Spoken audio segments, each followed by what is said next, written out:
Distance education university of Calicut के BA BSc common course in Hindi में 4th semester के paper है नॉवल एंड शॉर्ट स्टोरीज़।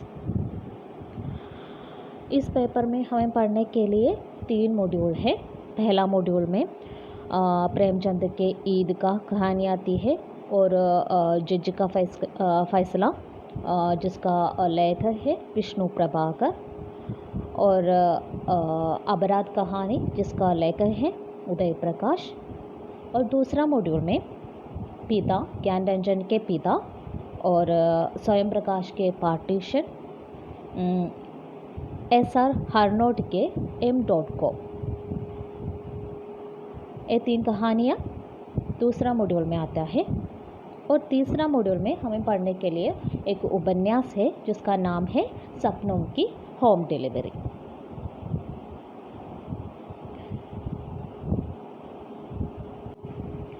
तो हम शुरू करते हैं। पहला मॉड्यूल में पहला कहानी है ईदगाह, जिसकी रचनाकार है प्रेमचंद के बारे में आप सुने ही होंगे। प्रेमचंद कथा साहित्य में युगांतर लाने का श्रेय प्रेमचंद जी को है। यही नहीं, उन्हें उपन्यास सम्राट माने जाते हैं। सर्वप्रथम हिंदी कहानी को सामाजिक एवं पारिवारिक भूमि प्रदान कर इन्होंने कहानी विधा को कहीं अधिक मनोवैज्ञानिक, स्वाभाविक, सरस और मार्मिक बनाया। पिसता हुआ मध्यम वर्ग और शोषित किसान की घुटन, विपन्नता और असमर्थता इनकी अनेक कहानियों के प्रमुख विषय है। പ്രേംചന്ദിനെ കുറിച്ചിട്ട് നിങ്ങൾ എല്ലാവരും കേട്ടിട്ടുണ്ടാവും. പ്രേംചന്ദ് എന്ന് പറയുമ്പോൾ തന്നെ നമുക്ക് ആദ്യം വരുന്ന എന്താണ്, ഹിന്ദി ഉപന്യാസ് സമ്രാട്ട് എന്നുള്ള പേരിൽ അറിയപ്പെടുന്ന ആളാണ് പ്രേംചന്ദ്.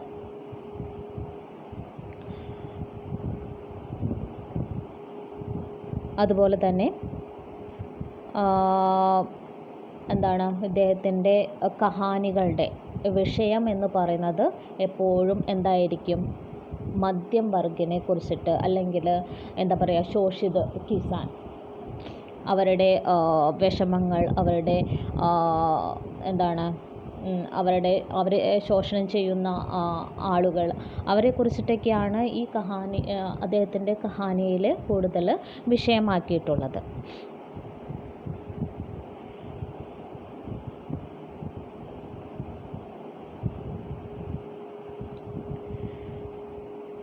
और इनकी कहानियों की सबसे बड़ी मौलिकता इनकी भावाभिव्यंजना और शैली है। इनकी कहानियों की जो विशेषता है वो है भावाभिव्यंजना और शैली।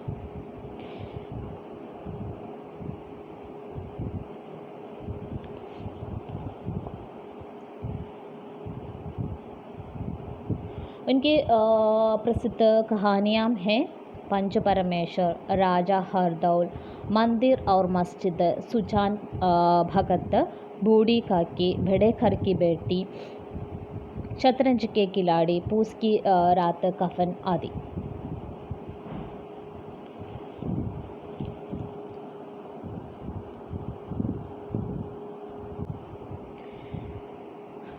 कहानी शुरू करते हैं।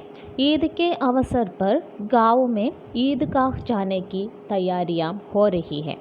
सभी लोग कामकाज निपटाकर ईद के मेले में जाने की जल्दी में हैं। बच्चे सबसे ज़्यादा खुश हैं। उन्हें गृहस्थी की चिंताओं से कोई मतलब नहीं है। उन्हें तो यह भी नहीं मालूम कि उनके अब्बा जान ईद के लिए पैसों का इंतज़ाम करने चौधरी कायम अली के घर दौड़े जा रहे हैं, और यदि चौधरी पैसे उधार देने से मना कर दे तो वह ईद का त्यौहार नहीं मना पाएंगे।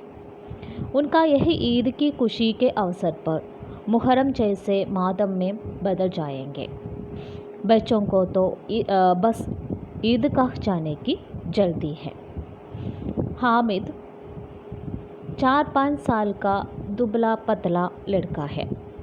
वह अपनी दादी अमीना के साथ रहता है। उसके माता पिता कैद वर्ष गुजर चुके हैं, परंतु उसे बताया गया है कि उसके अब्बाजान रुपए कमाने गए हैं।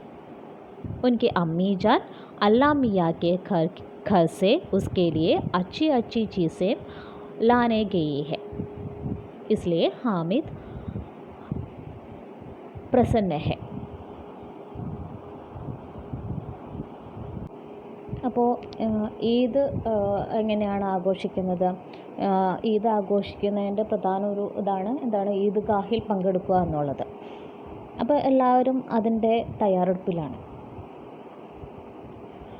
എല്ലാവരും തൻ്റെ ജോലികളൊക്കെ പൂർത്തിയാക്കിയിട്ട് ഈദ് മേളയിൽ പോകാനുള്ള തയ്യാറെടുപ്പിലാണ്. കൂടുതൽ ഇങ്ങനെയുള്ള മേളകളിലൊക്കെ പോകാൻ കൂടുതൽ ഉത്സാഹം കാണിക്കുന്നത് ആരായിരിക്കും? കുട്ടികളായിരിക്കും. അവർക്ക് ഈ പൈസയെ പറ്റിയിട്ടോ അല്ലെങ്കിൽ കുടുംബകാര്യങ്ങളെ പറ്റിയിട്ടോ വിഷമിക്കേണ്ട ആവശ്യമില്ല. അവരുടെ പ്രായം അതാണ്. അപ്പോൾ ഈ കുട്ടികളുടെ അച്ഛനൊക്കെ ആണെങ്കിൽ അധികം പൈസ ഇല്ലാത്തവരായിരിക്കും. അപ്പോൾ ഇതുപോലുള്ള ആഘോഷങ്ങൾ ഒക്കെ വരുമ്പോൾ അവരെന്താ ചെയ്യുക? കായമലി, ചൗധരി കായമലി പോലെയുള്ള ആളുകളുണ്ടാവും. പൈസ പലിശയ്ക്ക് കൊടുക്കുന്ന ആളുകൾ. അവരുടെ അടുത്ത് നിന്ന് പൈസ വാങ്ങിച്ചിട്ടാണ് എന്ത് ചെയ്യുക? ഇതുപോലെയുള്ള ആഘോഷങ്ങളൊക്കെ അവർ കുട്ടികൾക്ക് വേണ്ടിയിട്ട് ആഘോഷിക്കുന്നത്. അപ്പോൾ അത് കിട്ടിയില്ല എന്ന് വെച്ചിട്ടുണ്ടെങ്കിൽ അത് നടക്കത്തുമില്ല. പക്ഷേ കുട്ടികൾക്ക് അതൊന്നും അറിയേണ്ട ആവശ്യമില്ല. അപ്പോൾ ഈ കഹാനിയിൽ നമ്മൾ പറയാൻ പോകുന്നത് ഹാമിദ് എന്ന് പറയുന്ന ഒരു കുട്ടിയുടെ കഹാനിയാണ്. ആ കുട്ടിക്ക് എത്ര വയസ്സുണ്ട്? ഒരു 4-5 വയസ്സാണ് ആ കുട്ടിക്ക് വരുള്ളൂ. വളരെ മെലിഞ്ഞ പ്രകൃതമുള്ള ഒരു ആൺകുട്ടി. അവനാണെങ്കിൽ തൻ്റെ ദാദിയായ അമീനയുടെ ഒപ്പമാണ് താമസിക്കുന്നത്. അവൻ്റെ അച്ഛനും അമ്മയും കഴിഞ്ഞ വർഷം മരിച്ചുപോയി. പക്ഷേ അച്ഛനും അമ്മയും മരിച്ച കാര്യം ഈ കുട്ടിയെ അറിയിച്ചിട്ടില്ല. കുട്ടിയോട് പറഞ്ഞിരിക്കുന്നത് എന്താണ്? ആ കുട്ടിയുടെ അച്ഛൻ എവിടെ പോയി, അബ്ബാജാൻ എവിടെ പോയി എന്നാണ് പറഞ്ഞിരിക്കുന്നത്? പൈസ ഉണ്ടാക്കാനായിട്ട്, പൈസ സ്വരൂപിക്കാനായിട്ട് പുറത്ത് പോയിരിക്കുകയാണ്. അതുപോലെ അമ്മീജാൻ, അമ്മ എവിടെ പോയിരിക്കുന്നു എന്നാണ് പറഞ്ഞിരിക്കുന്നത്? അതായത് അല്ലാ മിയാക്കേക്കാർ, ഈശ്വരൻ്റെ അടുത്ത് കുട്ടിക്ക് വേണ്ടിയിട്ട് നല്ല നല്ല സാധനങ്ങളൊക്കെ കൊണ്ടുവരാനായിട്ട് പോയിരിക്കുകയാണ്. ഈശ്വരൻ്റെ വീട്ടിൽ നല്ല നല്ല സാധനങ്ങളൊക്കെ കൊണ്ടുവരാനായിട്ട് പോയിരിക്കുക എന്നാണ് ഈ കുട്ടിയോട് പറഞ്ഞിരിക്കുന്നത്. അതുകൊണ്ട് തന്നെ ഹാമിദിന് ദുഃഖം ഉണ്ടായിരുന്നില്ല, അവൻ പ്രസന്നനായിരുന്നു. अमीना स्वयं सवैयों के इंतज़ाम के लिए घर पर रहकर हामिद को 3 पैसे देकर मेले में भेज देती हैं. हामिद के साथ उसके दोस्त मोहसिन, महमूद, नूरे और सम्मी भी है. गांव के बच्चे मेले की ओर चले. हामिद भी साथ में था. रास्ते में बड़ी बड़ी इमारतें, फलदार वृक्ष आए. बच्चे कल्पनाशील होने के नाते तरह तरह की कल्पनाएं तथा उन चीज़ों पर टीका टिप्पणी करते आगे बढ़ते जा रहे थे. रास्ते में पुलिस लाइन आने पर एक ने कहा, यहाँ सिपाही कवायद करते हैं. मोहसिन का कहना था कि यही पुलिस वाले चोरी भी करवाते हैं. हामिद को सुनकर आश्चर्य होता है. इस प्रकार बालकों में पुलिस के प्रति अलग अलग विचारधारा थी. उनके भीतर की भाईचारे की भावना उनको आपस में जोड़े रखती है. धर्म आपस में लोगों को जोड़ता है, तोड़ता नहीं. धर्म के नाम पर तोड़ने वाले धर्म के रहस्य को समझते ही नहीं. कोई भी धर्म मनुष्य के बीच भेद नहीं करता.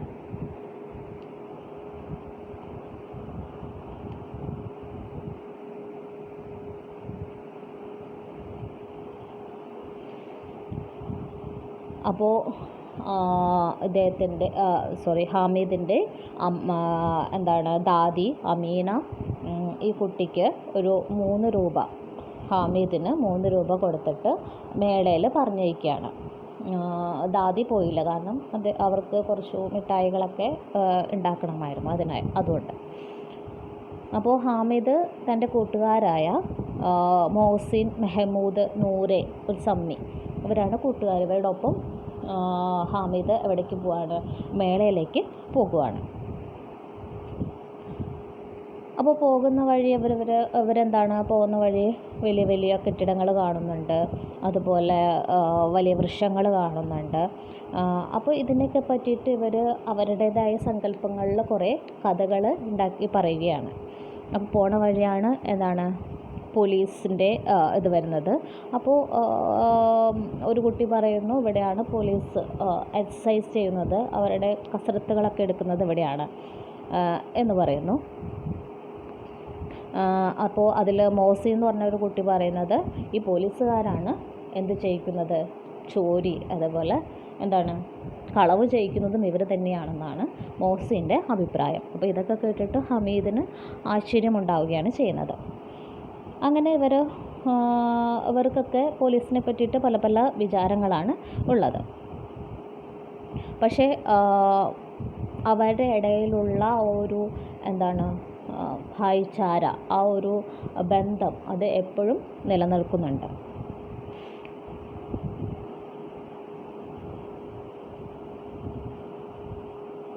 മതം എന്ന് പറയുന്നത് എന്തായിരിക്കണം?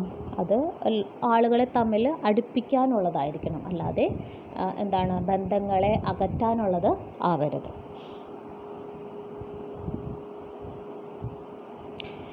ईदगाह में नमाज के पश्चात हामिद के दोस्त चरखी ऊपर छोड़ते हैं, परंतु हामिद दूर खड़ा रहता है. खिलौने की दुकान से मकसूद सिपाही, नूरे वकील, मोहसिन बिस्ती तथा सम्मी दोबीन खरीदता है. हामिद खिलौनों की निंदा करता है, परंतु साथ ही ललचाए निगाहों से उन्हें देखते भी है. सभी मित्र मिठाइयाँ खरीदते हैं और हामिद को चिढ़ा चिढ़ाकर खाते हैं. അപ്പോൾ ഈ കുട്ടികളൊക്കെ മേളയിൽ അവരുടെ കയ്യിൽ പൈസ ഉള്ളതുകൊണ്ട് അവരെന്ത് ചെയ്യുന്നു, നന്നായിട്ട് ആസ്വദിക്കുന്നുണ്ട്. ഓരോ കാര്യങ്ങളിലൊക്കെ കയറിയും അതുപോലെ തന്നെ ഇഷ്ടമുള്ള കളിപ്പാട്ടങ്ങളൊക്കെ വാങ്ങിയിട്ടും അവർ നന്നായിട്ട് ആഘോഷിക്കുകയാണ്. പക്ഷേ ഹാമിദിൻ്റെ കയ്യിൽ ആകെ ദാദി കൊടുത്തിരിക്കുന്ന 3 പൈസയാണ് ഉള്ളത്. അപ്പോൾ ഹാമിദിന് വാങ്ങിക്കാൻ പറ്റുന്നില്ല. അതുകൊണ്ട് തന്നെ ഹാമിദ് അതിനെ പറ്റിയിട്ട് ഇവർ വാങ്ങിക്കുന്ന ഓരോ കളിപ്പാട്ടത്തിനും കുറ്റം പറഞ്ഞുകൊണ്ടിരിക്കുക, എന്നാൽ അവനെ അത് മോഹിപ്പിക്കുന്നുമുണ്ട്. അതുപോലെ ആ കുട്ടികൾ എന്ത് ചെയ്യുന്നു, നല്ല മിഠായികളൊക്കെ വാങ്ങി കഴിക്കുകയാണ്. പക്ഷേ ഹാമിദിന് വാങ്ങാൻ പൈസ ഇല്ലാത്തതുകൊണ്ട് ഹാമിദ് അത് വാങ്ങിക്കുന്നില്ല. അപ്പോൾ ഹാമിദിനെ ശുണ്ഠി പിടിപ്പിച്ചുകൊണ്ട് ഇവരത് കഴിച്ചുകൊണ്ടിരിക്കുക. मेले के अंत में लोहे की दुकान पर चिमटा देखकर हामिद को अपनी दादी अमीना का ख्याल आता है. दुकानदार से मोल भाव करके वह चिमटा खरीद लेता है. हामिद के तर्कों के कारण उसके सभी दोस्त उसके चिमटे से प्रभावित हो जाते हैं.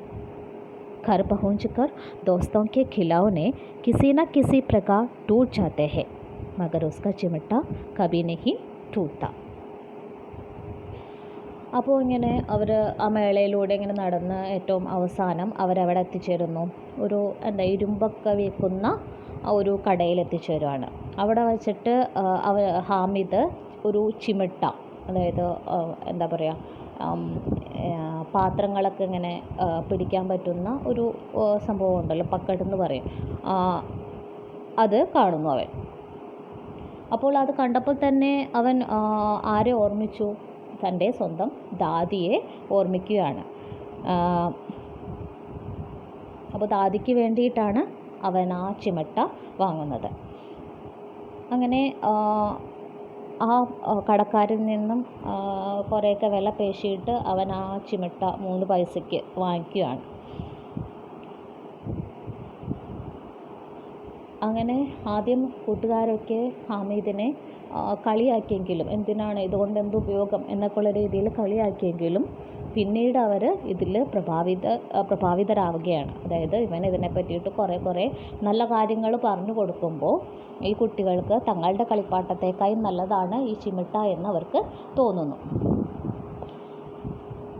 അതുപോലെ തന്നെ ഈ കുട്ടികളുടെയൊക്കെ കളിപ്പാട്ടങ്ങൾ ഇവരുടെ വീടെത്തിയപ്പോഴത്തേക്കും ഇതെല്ലാം പൊട്ടുന്നു. പക്ഷേ ഹാമിദിൻ്റെ എന്താണ്, അതങ്ങനെ തന്നെ നിൽക്കുകയാണ് ചെയ്തത്. हामिद के घर पहुंचते ही दादी अमीना उसे गोद में बिठाकर प्यार करने लगती है।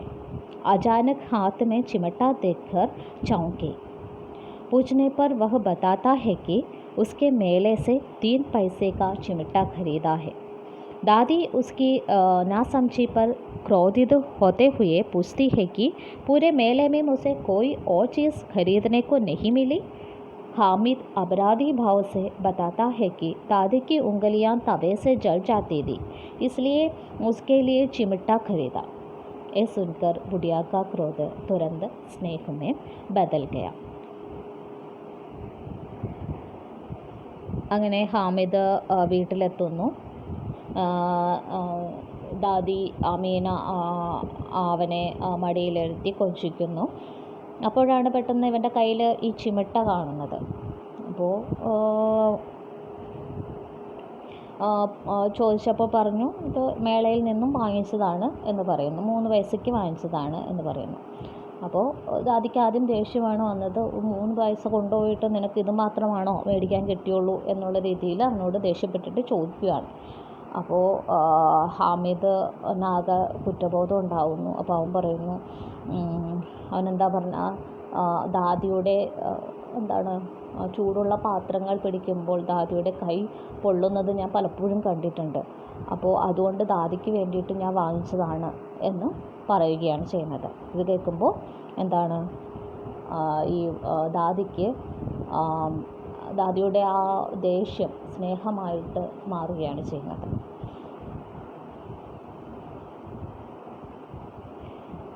दादी अमीना हामिद के त्याग, उसका सद्भाव, उसके विवेक को देखकर हैरान रह गई। सुबह से बच्चा भूखा दूसरों को मिठाई खाते देख कैसे अपने मन को मनाया होगा। मेले में भी इसे अपनी बूढ़ी दादी की याद बनी रही। यह सब सोचकर अमीना का मन गदगद हो गया। दादी अमीना एक बालिका के समान रोने लगी। वह दामन फैलाकर हामिद को दुआएं देती जा रही थी तथा आंसुओं की बड़ी बड़ी बूंदें गिराती जा रही थी। परंतु हामिद इस रहस्य को समझने के लिए बहुत छोटा था कि दादी उसके त्याग का अनुभव कर भाव विभोर हो गई। हामिद यह नहीं समझा पा रहा था कि वह तो दादी के लिए चिमटा लाया है, फिर दादी रो क्यों रही है। അപ്പോൾ എന്താണ് ദാദി അമീന ഈ ഹാമിദിൻ്റെ ഈ ത്യാഗത്തെയും അതുപോലെ ഈ സദ്ഭാവത്തെയും ഹാമിദിൻ്റെ വിവേകത്തെയും ഒക്കെ ഓർത്തിട്ട് വളരെയധികം എന്താ പറയുക ആശ്ചര്യപ്പെടുകയാണ്. അപ്പോൾ ദാദി ഓർക്കുകയാണ് ഈ കുട്ടി രാവിലെ പോയതാണ്. ഒരു മറ്റുള്ള കുട്ടികൾ മധുര പലഹാരങ്ങൾ കഴിക്കുമ്പോഴും ഇവൻ വിശപ്പ് അടക്കി പിടിച്ച് നിന്നിട്ടുണ്ടാവില്ലേ? അന്നേരം ദാദിയെ മാത്രമാണോ അവൻ്റെ മനസ്സിലുണ്ടായിരുന്നത്? ഇതൊക്കെ ഓർത്തപ്പോൾ ദാദിക്ക് എന്താണ് വളരെയധികം ദുഃഖം വന്നു. അപ്പോൾ ദാദി അവന് വേണ്ടിയിട്ട് ദുആ നേരുകയാണ്. അപ്പോൾ ദാദി കരയാനും തുടങ്ങി ഇവൻ്റെ ആ ഒരു പ്രവൃത്തി ഓർത്തിട്ട്.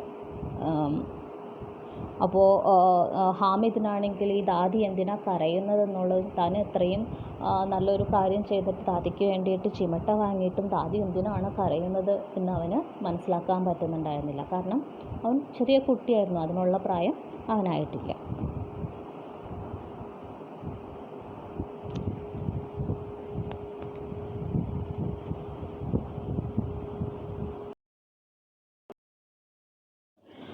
अगला कहानी है जज का फैसला, जिसका लेखक है विष्णु प्रभाकर। गांधीवादी विचारधारा के लेखक विष्णु प्रभाकर का हिंदी साहित्य में महत्वपूर्ण स्थान है।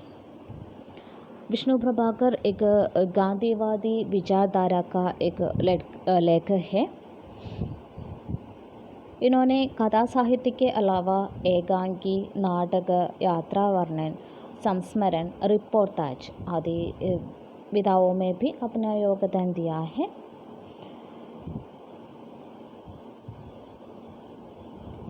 और इनके जीवन पर गांधीवादी विचारधारा का प्रभाव होने के कारण साहित्य में यथार्थ आदर्श का समुन्नत रूप दिखाई देता है।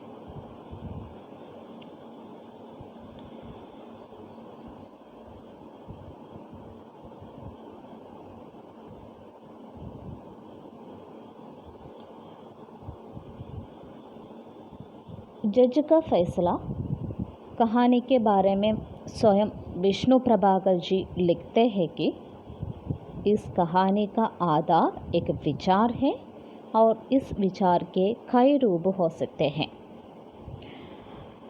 प्रभाकर जी लिखते हैं कि वे इन सभी रूपों को लेकर एक कहानी लिखना चाहते थे, लेकिन लिख नहीं पाए। यह कहानी प्रेम की उत्कटता का एक रूप है। इस कहानी का भारत की अनेक भाषाओं में रेडियो रूपांतर प्रसारित किया गया है।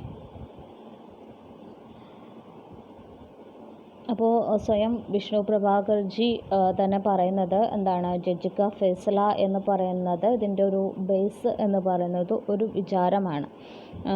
ഇതിന് തന്നെ ഈ വിചാരത്തിന് പല രൂപങ്ങളുണ്ട്. അദ്ദേഹം ഈ പല രൂപങ്ങളെയും അടിസ്ഥാനമാക്കിയിട്ട് കഹാനി എഴുതാനാണ് ആഗ്രഹിച്ചിരുന്നത്, പക്ഷെ നടന്നില്ല.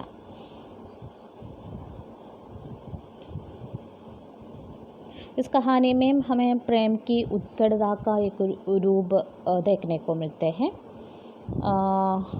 അതുപോലെ തന്നെ ഈ കഹാനി എന്താണ് ഭാരതത്തിലെ പല ഭാഷകളിലും പല ഭാഷകളിലുമായിട്ട് റേഡിയോയിൽ വന്നിട്ടുണ്ട്.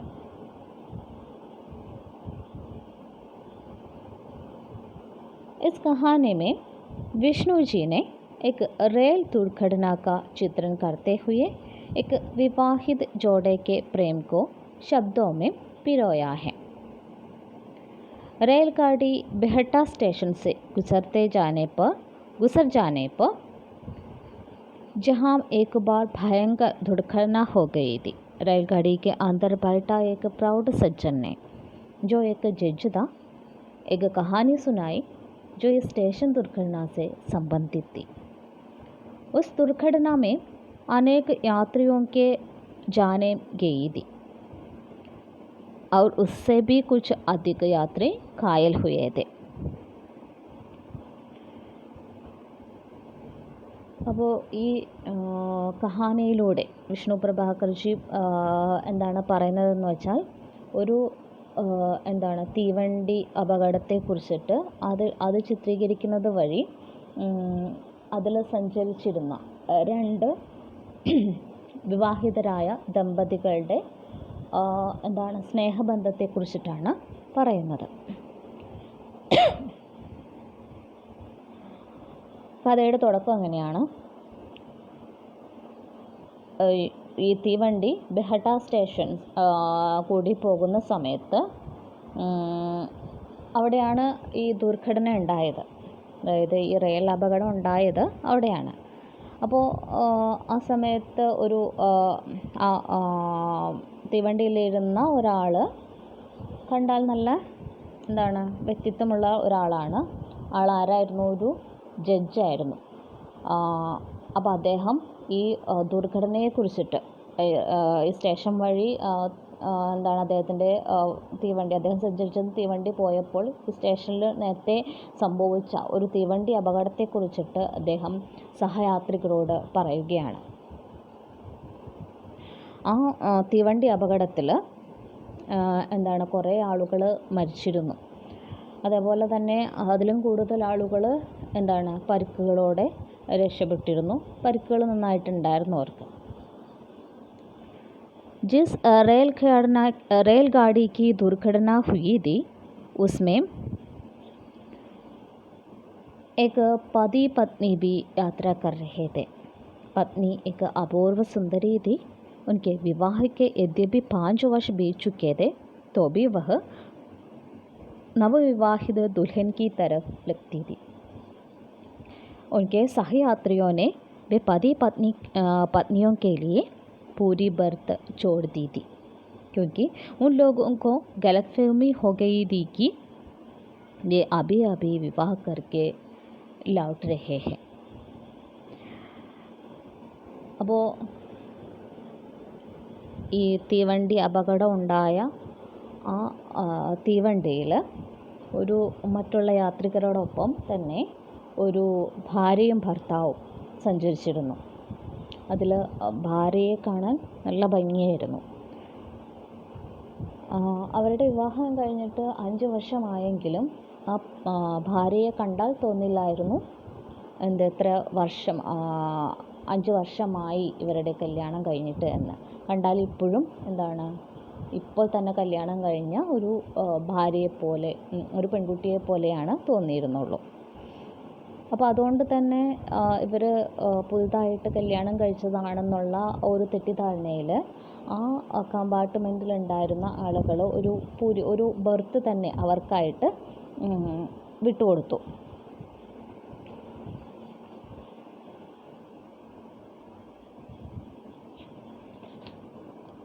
रात हो गई थी और रेलगाड़ी पूरी गति से दौड़ रही थी.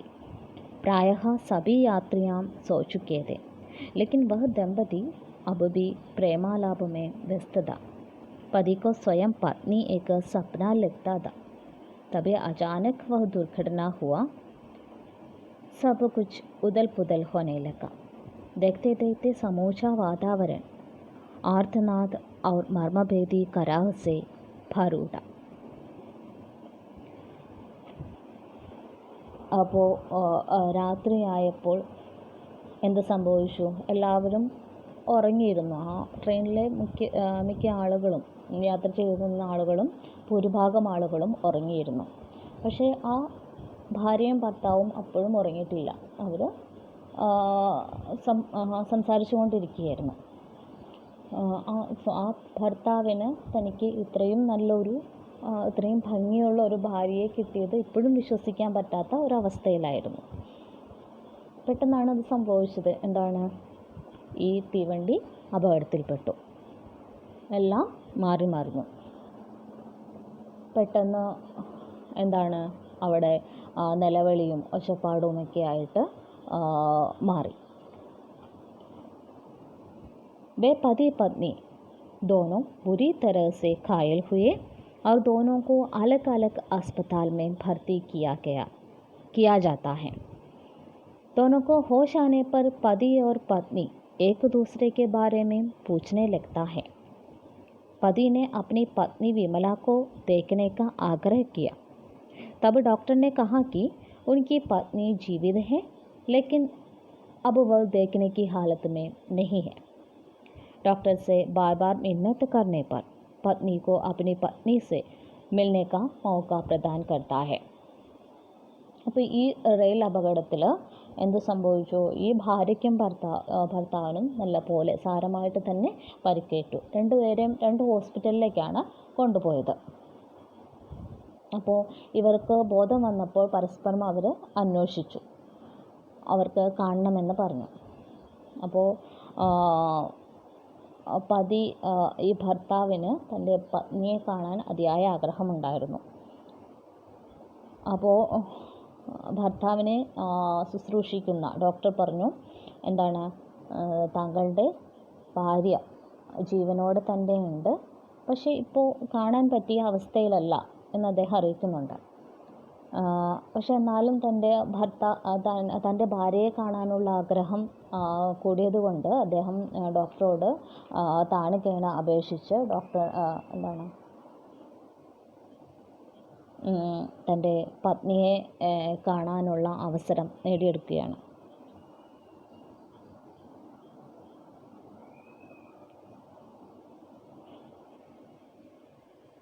जब वह पत्नी को देखता है तो उनकी दशा देखकर बेहोश होकर गिर पड़ता है। डॉक्टर ने कहा कि उनकी पत्नी की एक पैर, एक आंख दोनों चली गई है।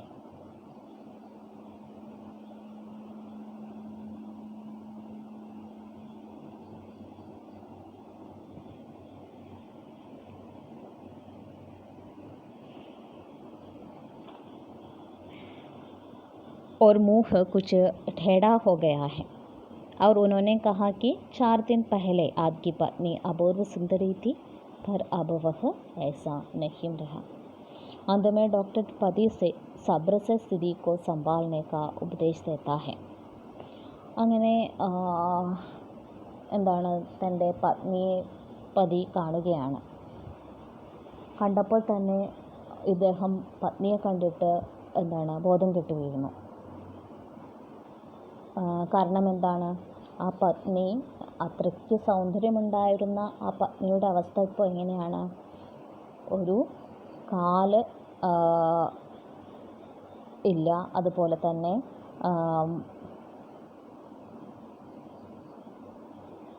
ഒരു കണ്ണ് നഷ്ടപ്പെട്ടു. പിന്നെ മുഖം കുറച്ച് टेढ़ा हो गया. और ഡോക്ടർ ഭർത്താവിനോട് പറയുകയാണ്, 4 ദിവസം മുന്നേ തങ്ങളുടെ പത്നി നല്ല അപൂർവ സുന്ദരിയായിരുന്നു, പക്ഷേ ഇപ്പോൾ അതിന് മാറ്റം സംഭവിച്ചു. അപ്പോൾ അതുകൊണ്ട് തന്നെ ആ സാഹചര്യം മനസ്സിലാക്കി താങ്കൾ പ്രവർത്തിക്കണം, അല്ലെങ്കിൽ സാഹചര്യത്തെ മനസ്സിലാക്കിയിട്ട് താങ്കൾ ഇതെല്ലാം ഉൾക്കൊള്ളണം എന്ന് ഡോക്ടർ ഈ ഭർത്താവിനെ ഉപദേശിക്കുകയാണ്. अस्पताल से मुक्ति होते वक्त पति फिर एक बार अपनी पत्नी के पास पहुंचा. इस बार वह बेहोश होकर नहीं गिर पड़ा. अपनी पत्नी के निकट जाकर उन्हें गला घोंटकर मार डाला. उसके बाद अपनी मृत पत्नी को सुदीर्घ क्षण तक चुंबन किया और फिर अपने को पुलिस के हवाले कर दिया. इस केस का फैसला जज ने किया था. सभी यात्रियों उत्सुक थे कि इन्होंने इस केस का क्या फैसला किया यह जानने को. उन लोगों को लगा जज ने उसे मुक्त करने का फैसला दिया होगा, लेकिन जज ने कहा कि वे उन्हें फांसी का सज़ा दे दी, क्योंकि उन्हें जीवित रखना उसकी पवित्र भावना का अपमान होता. അങ്ങനെ ഭർത്താവിനെ ഹോസ്പിറ്റലിൽ നിന്ന് ഡിസ്ചാർജ് ചെയ്തു. അപ്പോൾ ഭർത്താവ് വീണ്ടും പത്നിയുടെ അടുത്ത് വന്നു. ഇത്തവണ അദ്ദേഹത്തിന് ബോധക്കേട് ഉണ്ടായില്ല. അദ്ദേഹം തൻ്റെ പത്നിയുടെ അടുത്ത് പോയി നിന്നു. എന്നിട്ട് എന്ത് ചെയ്തു? ഈ പത്നിയെ അദ്ദേഹം കഴുത്ത് ഞെരിച്ച് കൊല്ലുകയാണ് ചെയ്തത്. എന്നിട്ട് സ്വയം പോലീസിന് കീഴടങ്ങി. അപ്പോൾ ഈ കഥ കേട്ടിരുന്ന എല്ലാവരും ആശ്ചര്യചകിതരായി. അപ്പോൾ ഈ കേസിൻ്റെ ഫൈസല നിർണയം എടുക്കുന്നത് ഈ ജഡ്ജായിരുന്നു. ഈ ജഡ്ജാണ് അതിന് വിധി പ്രഖ്യാപിച്ചത്. അപ്പോൾ എല്ലാവർക്കും ഈ കഥ കേട്ടുകൊണ്ടിരുന്ന എല്ലാവർക്കും ഉത്സാഹം ഉണ്ടായി, എന്തായിരിക്കും ഈ ജഡ്ജ് വിധിച്ചത് എന്നറിയാം. അപ്പോൾ ജഡ്ജ് മറ്റുള്ളവർ വിചാരിച്ചു ഈ ഭർത്താവിനെ വെറുതെ വിട്ടിട്ടുണ്ടാവാം എന്ന് വിചാരിച്ചു. പക്ഷെ ജഡ്ജ് പറഞ്ഞു, ഭർത്താവിന് എന്ത് ഇതാണ് കൊടുത്തത്? ഫാസി കാ സസാ ദീതി, അതായത് തൂക്കുകയറാണ് ഈ ഭർത്താവിന് വിധിച്ചത്. അപ്പോൾ കേട്ടിരുന്ന യാത്രികരെല്ലാവരും ഞെട്ടി. എന്തുകൊണ്ട് അങ്ങനെ ചെയ്തു എന്ന് അദ്ദേഹത്തോട് ചോദിച്ചപ്പോൾ ജഡ്ജ് പറഞ്ഞത്, ഇനി അദ്ദേഹത്തെ ജീവനോടെ വച്ചേക്കുക, അല്ല സ്വന്തം പത്നിയില്ലാതെ, ഇത്രയും സ്നേഹിച്ചിരുന്ന ആ പത്നിയില്ലാതെ ഇദ്ദേഹത്തെ ജീവനോടെ വച്ചിരിക്കുക എന്നുള്ളത് അദ്ദേഹത്തോട് ചെയ്യുന്ന ഒരു വലിയ കുറ്റമായിരിക്കും. കാരണം അദ്ദേഹത്തിന് അദ്ദേഹത്തിൻ്റെ പത്നിയില്ലാതെ ജീവിക്കാൻ പറ്റില്ല. അതുകൊണ്ട് തന്നെയാണ് എന്ത് ചെയ്തത്? ഈ ഭർത്താവിന് തൂക്കുകയറ് വിധിച്ചത്.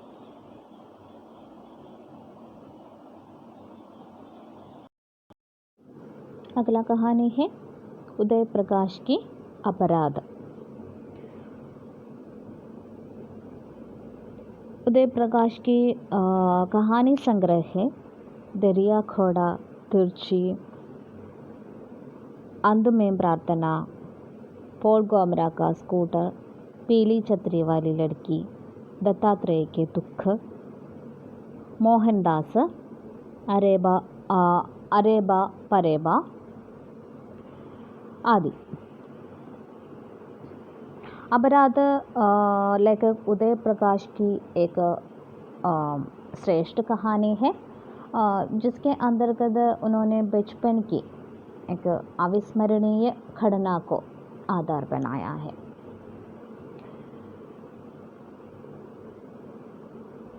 അപരാധിൽ അദ്ദേഹം പറഞ്ഞിരിക്കുന്നത് അദ്ദേഹത്തിൻ്റെ ചെറുപ്പകാലത്തിലെ ഒരു സംഭവത്തെക്കുറിച്ചിട്ടാണ്। पोलियोग्रस्त अपाहिज और 6 साल बड़े भाई और लेखक का रिश्ता इस कहानी में हम देख सकते हैं। बड़े भाई हमेशा छोटे के साथ रहता है और उसे बड़े स्नेह करते हैं। पूरे गांव में सभी लड़के लेखक से 6 साल बड़े थे, इसलिए सभी लड़के खेलते वक्त लेखक हमेशा अकेला पड़ता था। അപ്പോൾ ലേഖകൻ്റെ തന്നെ ഒരു ലേഖകൻ്റെ ഭായി എന്ന് പറയുന്നത് അദ്ദേഹത്തെക്കായും 6 വയസ്സിന് മൂത്തതായിരുന്നു. ആ സഹോദരൻ പോളിയോ ബാധിതനായിരുന്നു.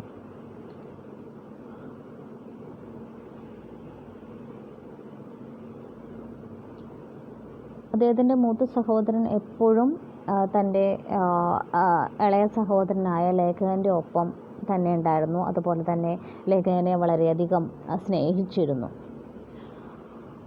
ആ ഗ്രാമത്തിൽ ലേഖകനേക്കായും 6 വയസ്സിന് മൂത്ത കുട്ടികളായിരുന്നു കൂടുതലും ഉണ്ടായിരുന്നത്. അതുകൊണ്ട് തന്നെ അവരൊക്കെ കളിക്കുമ്പോൾ ലേഖകൻ ഒറ്റപ്പെടുമായിരുന്നു. കാരണം അവരെല്ലാം അദ്ദേഹത്തെക്കായും 6 വയസ്സിന് മൂത്തതാണ്. അപ്പോൾ തൻ്റെ പ്രായത്തിലുള്ള ആരും ഇല്ലാത്തതുകൊണ്ട് ലേഖകൻ എപ്പോഴും ഒറ്റപ്പെടുമായിരുന്നു. लेखक के भाई बचपन से अपाहिज थे। उनके एक पैर में पोलियो हो गया था, फिर भी वह देखने में बहुत सुंदर थे। वे आसपास के कई गांवों में सबसे अच्छे तैराक थे और उनको हाथ के पंजों की लड़ाई में कोई नहीं हरा सकता था। इसके विपरीत लेखक दुबला पतला था, कमज़ोर और चिड़चिड़ा। भाई को बहुत सारे दोस्त होने के कारण लेखक को भाई से ईर्ष्या होती थी। भाई को लेखक एक उत्तरदायित्व की तरह था, क्योंकि वह सबसे छोटा था और वह लेखक से बहुत प्यार भी करते थे। खेलते वक्त लेखक को कोई भी अपनी पाली में हार की डर से नहीं लेते थे, लेकिन भाई लेखक को अपनी पाली में शामिल करते थे और लेखक की वजह से वे अक्सर हारते भी थे। फिर भी भाई उनसे कभी कुछ नहीं करते। जहाँ तक लेखक को याद है, भाई ने कभी भी लेखक को नहीं मारा. ലേഖകൻ്റെ സഹോദരൻ എന്ന് പറയുന്നത് അംഗവൈകല്യമുള്ള ആളായിരുന്നു. അദ്ദേഹത്തിൻ്റെ ഒരു കാലിൽ പോളിയോ പിടിപെട്ടിരുന്നു. എന്നാലും അദ്ദേഹത്തെ കാണാൻ നല്ല ഭംഗിയായിരുന്നു. അതുപോലെ തന്നെ ഏറ്റവും നല്ല നീന്തൽ ഈ ലേഖകൻ്റെ ഭായിയായിരുന്നു നന്നായിട്ട് നീന്തിക്കൊണ്ടിരുന്നത് അടുത്തുള്ള ഗ്രാമങ്ങളിൽ വെച്ചിട്ട്. അതുപോലെ തന്നെ हाथों के पंच जैसे खेल में उन्हें हराने के लिए कोई नहीं होते थे. പഞ്ച് പിടിക്കുന്നതിൽ ഇദ്ദേഹത്തെ ഈ ലേഖകൻ്റെ ഭായിയെ തോൽപ്പിക്കാനായിട്ട് ആ ഗ്രാമത്തിൽ ആരും തന്നെ ഉണ്ടായിരുന്നില്ല.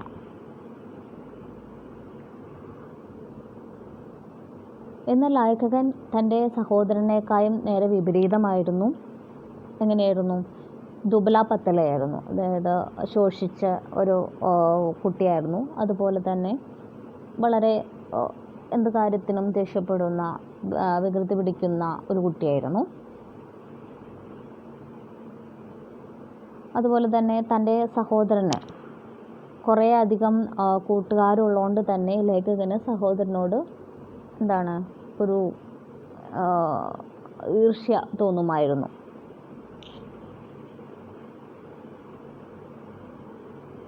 ലേഖകൻ്റെ സഹോദരനാണെങ്കിൽ ലേഖകൻ ഈ കുട്ടി, ഇളയ കുട്ടി എൻ്റെ ഉത്തരവാദിത്തമാണ് എന്ന് ആണ് ലേഖകൻ്റെ സഹോദരൻ വിചാരിച്ചത്. ലേഖകൻ്റെ സഹോദരൻ തൻ്റെ ലേഖകനെ നോക്കിയിരുന്നത് തൻ്റെ ഒരു ഉത്തരവാദിത്തമായിട്ടായിരുന്നു. കാരണം തന്നെക്കാളും ഇളയതാണ് ലേഖകൻ. അതുപോലെ തന്നെ ആ സഹോദരൻ ലേഖകനെ വളരെയധികം സ്നേഹിച്ചിരുന്നു.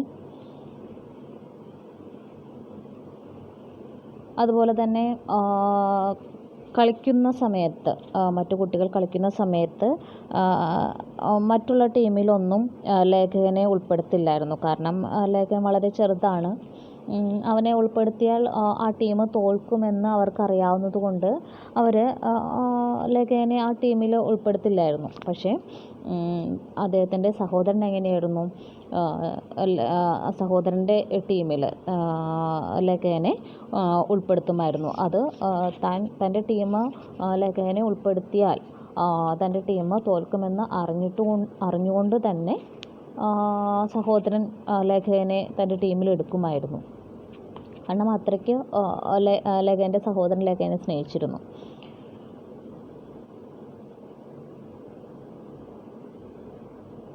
ലേഖകന് ഓർമ്മയുള്ളിടത്തോളം ലേഖകൻ്റെ സഹോദരൻ ഇതുവരെ അടിച്ചതായിട്ട് ഓർമ്മയില്ല.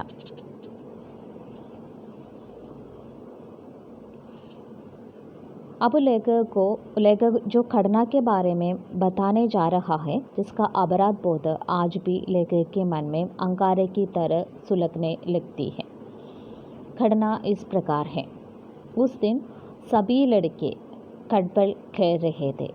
इस खेल में कोई पाली नहीं होती थी, अकेले खेलना पड़ता था। भाई भी उस खेल में डूब गए थे। वह अपने खेल में इतना डूब गए थे कि वह लेखक को भूल चुके थे।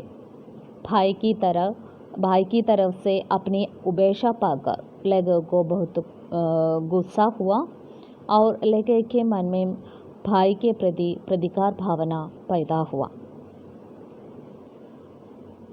ഇനി ലേഖകൻ പറയാൻ പോകുന്ന സംഭവത്തിൻ്റെ ഒരു സംഭവം നടന്നതിൻ്റെ ഒരു അപരാധബോധം ലേഖകനെ ഇപ്പോഴും അലട്ടിക്കൊണ്ടിരിക്കുകയാണ്. ആ സംഭവം ഇങ്ങനെയാണ്. ആ ദിവസം എല്ലാ ആൺകുട്ടികളും ഖഡ്ബൽ എന്ന് പറയുന്ന ഒരു കളി കളിച്ചുകൊണ്ടിരിക്കുകയായിരുന്നു. അതിൽ ടീം വൈസല്ല കളിക്കുന്നത്, ഒരാളാണ് കളിക്കുക.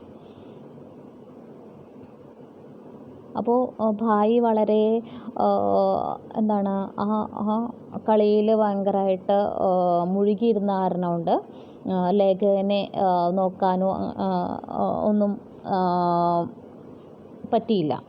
അപ്പോൾ ലേഖകന് വളരെയധികം ദേഷ്യം വന്നു.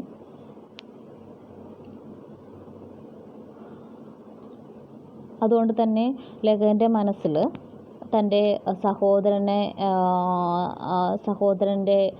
എന്താണ് സഹോദരനെതിരായിട്ടുള്ള പ്രതികാരഭാവം ഉടലെടുത്തു. गुस्से में आकर लेखक एक खड़बल को पत्थर पर पड़क रहा था। तभी अचानक वह खड़बल सीधे लेखक के माथे पर आकर लगा और लेखक को बहुत गहरी चोट लगी और खून बहने लगा। उन्होंने घर जाकर माँ से बताया कि उन्हें भाई ने खड़बल से मारा। पिताजी ने भाई को बहुत मारा। भाई करुण और कादरता से लेखक को देख रहा था, जैसे वे लेखक से याचना कर रहा था कि वह सच बोल दो। लेकिन सच जानकर पिताजी उल्टा लेखक को मारेगा यही डर से वह चुप रहा. അപ്പോൾ ആ പ്രതികാരഭാവത്തിൽ ലേഖകൻ എന്ത് ചെയ്തു, ഒരു ഖഡ്ബൽ എടുത്തിട്ട്, അതായത് നല്ല മുഴുപ്പുള്ളൊരു വടിയാണത്, കല്ലേൽ അടിച്ചു. അപ്പോൾ ഇതെന്ത് ചെയ്തു, ഇത് തിരിച്ച് വന്ന് ലേഖകൻ്റെ നെറ്റിയിൽ കൊള്ളുകയാണ് ചെയ്യുന്നത്. അപ്പോൾ നെറ്റി പൊട്ടി മുറിഞ്ഞു, ചോര ഒഴുകി. എന്നിട്ട് ലേഖകൻ അവിടെ നിന്ന് ഓടി വീട്ടിലെത്തിയിട്ട് അമ്മയോട് പറഞ്ഞു. എന്താ പറഞ്ഞത്, ലേഖകനെ തൻ്റെ സഹോദരൻ ഖഡ്ബൽ കൊണ്ട് അടിച്ചു എന്ന് പറഞ്ഞു.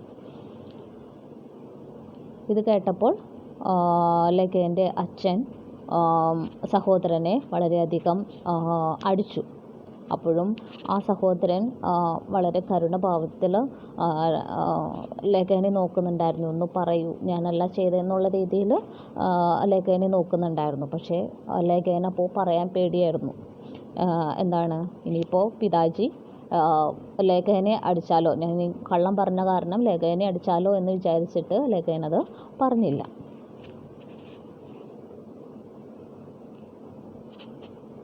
ये घटना वर्षों पुरानी है, लेकिन आज भी लेखक एक घटना नहीं भूल पाई. लेखक अपना अपराध के लिए आज क्षमा मांगना चाहता है, लेकिन अब तो माँ और पिताजी नहीं रहा. भाई से इस घटना के बारे में बात किया तो उन्हें वह घटना याद ही नहीं. लेखक पूछ रहा है कि अब इस अपराध के लिए उन्हें क्षमा कौन करेगा. लेखक को अब इस अपराध बोध से मुक्ति असंभव हो चुकी है. ഈ സംഭവം കുറേ വർഷങ്ങൾക്ക് മുന്നേ നടന്ന കാര്യമാണ്. ലേഖകൻ്റെ ചെറുപ്പത്തിൽ നടന്ന കാര്യമാണ്. ഇപ്പോൾ പക്ഷേ ലേഖകൻ ആ സംഭവം മറന്നിട്ടില്ല. അപ്പോൾ ആ അപരാധബോധം ലേഖകനെ ഇപ്പോഴും അലട്ടിക്കൊണ്ടിരിക്കുകയാണ്. അപ്പോൾ ഇതിന് ഒരു ക്ഷമാപണം യാചിക്കണമെന്നുണ്ടായിരുന്നു. ആ സമയത്ത് അതിന് പറ്റിയിട്ടില്ല. അപ്പോൾ ഇപ്പോൾ ക്ഷമ ചോദിക്കണമെന്നുണ്ട്. പക്ഷേ അമ്മയോടും അച്ഛനോടും പറയണമെന്നുണ്ട്. പക്ഷേ അമ്മയും അച്ഛനും ഇപ്പോൾ ജീവിച്ചിരിപ്പില്ല. ഭായിയോട് പറഞ്ഞു കഴിഞ്ഞപ്പോൾ ഭായിക്കാണെങ്കിൽ ഈ ഒരു സംഭവത്തെ പറ്റിയിട്ട് അറിയാനും പാടില്ല. അദ്ദേഹം അത് മറന്നുപോയിരുന്നു. അപ്പോൾ ലേഖകൻ ചോദിക്കുകയാണ്, ഞാൻ ഈ അപരാധത്തിന് ആരോട് ക്ഷമ ചോദിക്കും? എനിക്കിനി ഈ അപരാധബോധത്തിൽ നിന്ന് എന്ന് മുക്തി ലഭിക്കും? ഇതാണ് ലേഖകൻ്റെ ചോദ്യം.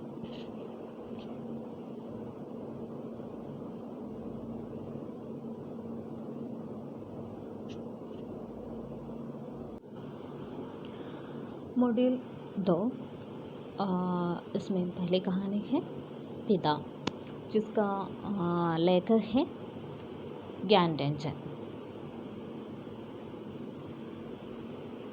ज्ञानरंजन साठोत्तरी पीढ़ी के सर्वश्रेष्ठ कहानीकारों में से एक के रूप में मान्य है.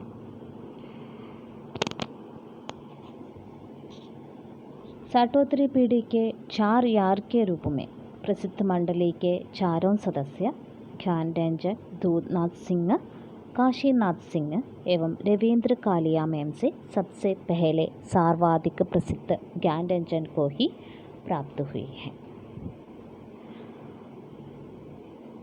इनकी कहानियों की कुल संख्या 25 है, जो कि सपना नहीं नामक संकलन में प्रकाशित है. ज्ञानरंजन की कहानियाँ बदलते सामाजिक मूल्यों को पेश करती है. प्रस्तुत कहानी पिता भी मूल्यों में परिवर्तन की कहानी है. रात की उमस में नींद न आने वाले पुत्र के मन में अपने पिता के स्वभाव और खूबियों का स्मरण हो आता है. पूरी कहानी पिता के इर्द गिर्द घूमती रहती है. गर्मी का मौसम है, आज बेहद गर्मी है. रात को उसको नींद न लगी. उसने जम्हाई ली, तभी पिता की चारपाई बाहर शर्माई. वे किसी आहट से उड़े हो गए.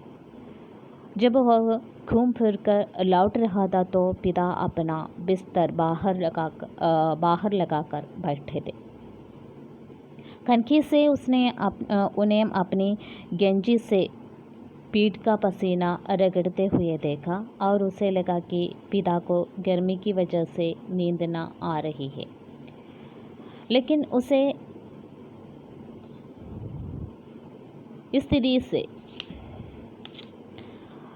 रोष हुआ। सब लोग पिता से अंदर पंखे के नीचे सोने के लिए कहा करते हैं, पर वह ज़रा भी नहीं सुनते। कुछ देर पड़े रहने के बाद वह उड़ा और उसने उत्सुकतावश खिड़की से झांका। पिता उड़कर घूमने लगते हैं, उंगली से माथे का पसीना काटकर जमीन पर चुवाने लगते हैं। गजब तो पिता की जिद है, वह दूसरे का आग्रह अनुरोध न मानते। पिता जीवन की अनिवार्य सुविधाओं से भी चिढ़ते हैं। पहले लोग उनकी काफ़ी चिरौरी किया करते थे, अब लोग खा गए।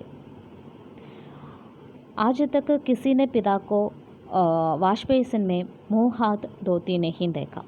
बाहर जाकर बगिया वाले नल पर कुल्ला दातुन करते हैं, फिर आंगन में तेल चुबड़े बदन पर बाल्टी बाल्टी पानी डालते हैं।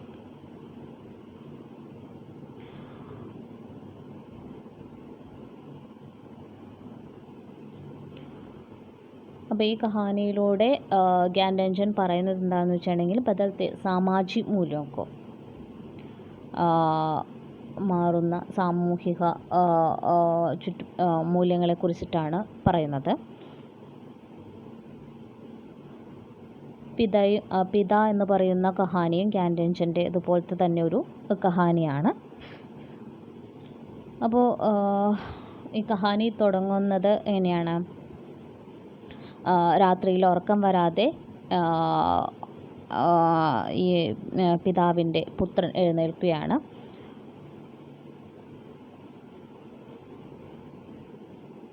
അപ്പോൾ ഈ കഹാനി എന്ന് പറയുന്നത് ഈ പിതാവിനെ ചുറ്റിപ്പറ്റിയുള്ള ഒരു കഹാനിയാണ്. അപ്പോൾ ആ സമയത്തെ എന്ന് പറയുന്നത് എന്താണ്, ചൂടുള്ള ഒരു കാലാവസ്ഥയിൽ നടക്കുന്ന ഒരു കഹാനിയാണ്. അപ്പോൾ മകൻ എഴുന്നേൽക്കുന്നത് ഈ ചൂട് കൊണ്ടാണ്. എഴുന്നേറ്റ് പെട്ടെന്ന് പുറത്തേക്ക് ഇറങ്ങി നോക്കുമ്പോൾ പിതാവും ഇതുപോലെ ചൂടെടുത്തിട്ട് തൻ്റെ ബിസ്തർ കിടക്ക കൊണ്ടുവന്ന് മുറ്റത്തിടുകയാണ്. കാരണം അത്രയ്ക്ക് ചൂടാണ് അകത്തതുകൊണ്ട്. എന്നിട്ട് വേർപ്പ് തുടച്ചുകൊണ്ടിരിക്കുക.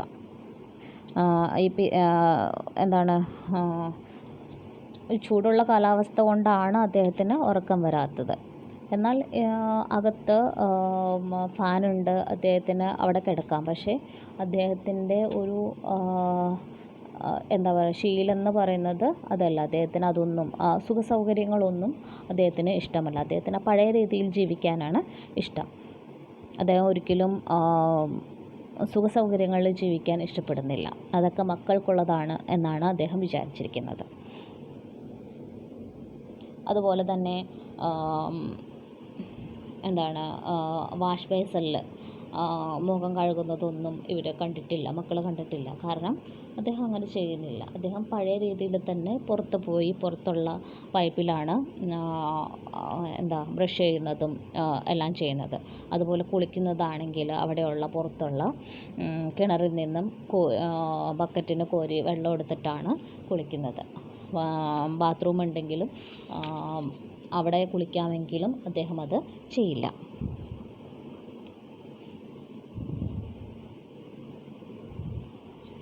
लड़कों द्वारा बाजार से लाए बिस्कुट, महंगे फल पिता कुछ भी नहीं लेते.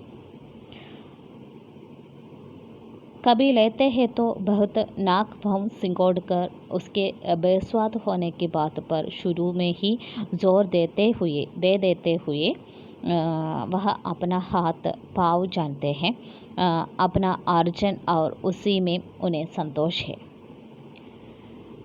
35 वर्षों से वे दो ही ग्रंथ पढ़ते आ रहे हैं, रामायण और गीता.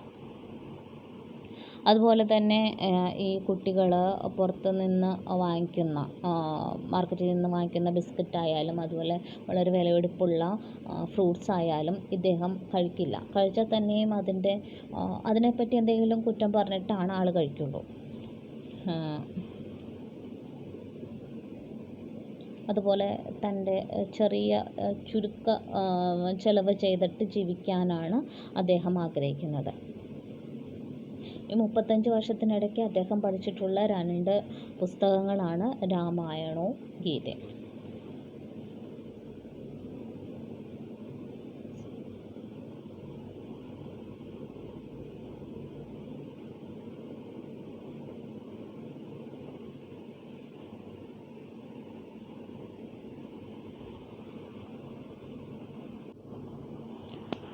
पिता वैसे तो चुप रहते हैं, लेकिन जब बात बहस में उन्हें खींचा जाता है तो काफ़ी करारी और हिंसात्मक बात कह जाते हैं.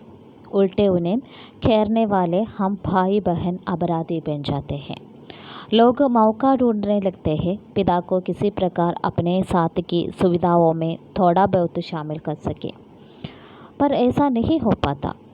बच्चे पिता की आत्मनिर्भरता, स्वाभिमान तथा सादगी को उनका वज्र अहंकार मानते हैं. पिता अद्भुत और विचित्र है, बाहर रहकर बाहरी होते जा रहे हैं. घर के अंदरूनी हिस्सों में लोग आराम से रहे या बहू बेटियों के निजी जीवन को स्वच्छंद रहने देने के लिए अपना अधिकांश समय बाहर व्यतीत किया करते थे. उसे पिता के बूढ़ेपन का ख्याल आने पर सिरहन हुई. उसकी आंखों में हल्का जल लगने लगा.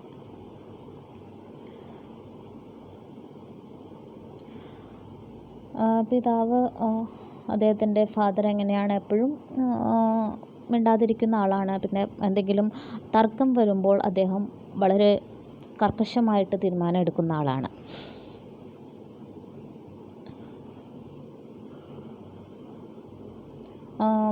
വീട്ടിലുള്ള എല്ലാവരും അദ്ദേഹത്തെ ഈ സുഖസുവിധയിലൊക്കെ തൻ്റെ സുഖസൗകര്യങ്ങളിൽ തങ്ങൾ അനുഭവിക്കുന്ന സുഖസൗകര്യങ്ങളിൽ ഒരു ഭാഗഭാക്കാവാൻ പിതാവിനെ ഭാഗഭാക്കായിപ്പിക്കാൻ ശ്രമിക്കുന്നുണ്ട്. പക്ഷേ അത് സംഭവിക്കുന്നില്ല.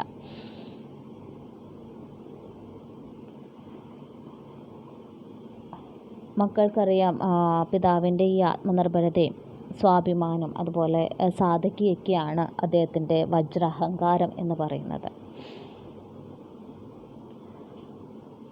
പിതാവ് എപ്പോഴും പുറത്ത് താമസിച്ച് അദ്ദേഹം പുറത്തുള്ള ഒരാളായിട്ട് മാറുകയാണ്. അദ്ദേഹം വിചാരിക്കുന്നത് വീടിനകത്തുള്ള എല്ലാവരും സുഖസൗകര്യങ്ങളോടുകൂടി കഴിയട്ടെ. മരുമക്കളാണെങ്കിലും മക്കളാണെങ്കിലും അവരുടെ ജീവിതത്തിൽ താൻ അത്ര ഇടപെടാതിരിക്കാൻ അദ്ദേഹം ശ്രമിക്കുന്നുണ്ട്. അവർക്കൊരു സ്വാതന്ത്ര്യം കൊടുക്കാൻ അദ്ദേഹം ശ്രമിക്കുന്നുണ്ട്. അതുകൊണ്ട് തന്നെ അദ്ദേഹം മിക്ക സമയവും അദ്ദേഹത്തിൻ്റെ മുഴുവൻ ഭൂരിഭാഷം സമയവും അദ്ദേഹം പുറത്താണ് ചെലവഴിക്കുന്നത്.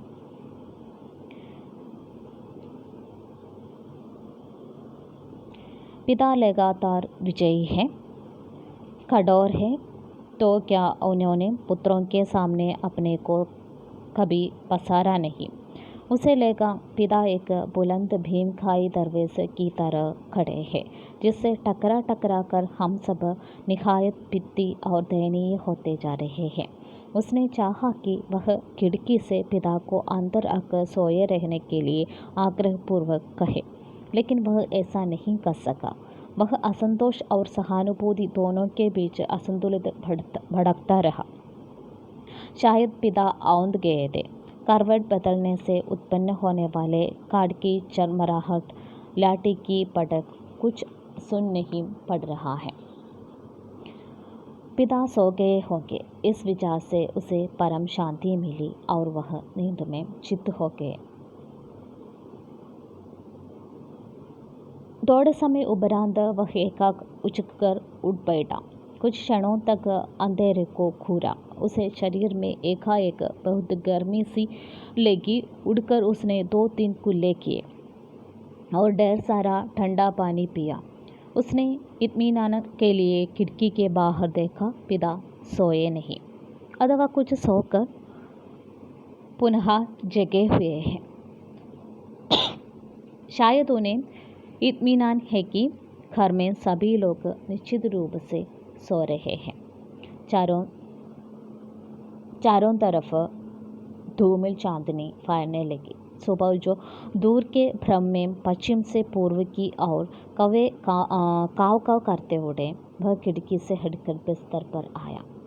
अंदर हवा वैसे ही लू की तरह गर्म है, दूसरे कमरे स्तब्ध है। पता नहीं बाहर कैसी उमस और बेचैनी होगी। वह जागते हुए सोचने लगा, अब पिता निश्चित रूप से सो गए हैं शायद।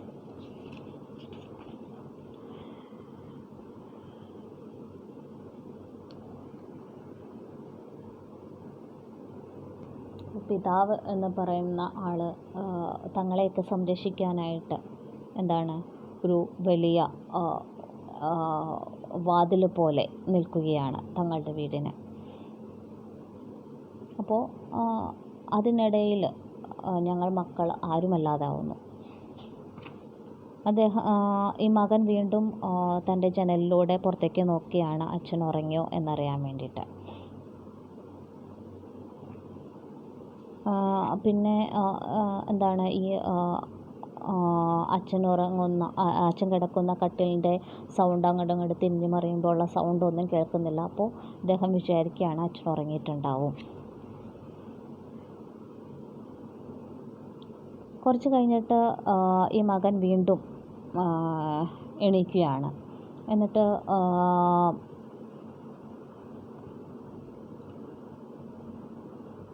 വീണ്ടും തൻ്റെ ജനലിലൂടെ പുറത്തേക്ക് നോക്കിയാണ്. അപ്പോഴും പറഞ്ഞ പോലെ സൗണ്ടുകളൊന്നും കേൾക്കാത്തതുകൊണ്ട് മകൻ സ്വയം ആശ്വസ്തനാവുകയാണ്, അച്ഛൻ ഉറങ്ങിയിട്ടുണ്ടാവും എന്ന് വിചാരിച്ചിട്ട്. ബാക്കിയുള്ള റൂമുകളിലൊക്കെ എല്ലാവരും സുഖമായിട്ട് ഉറങ്ങിയാണ്. പക്ഷെ അച്ഛൻ ആ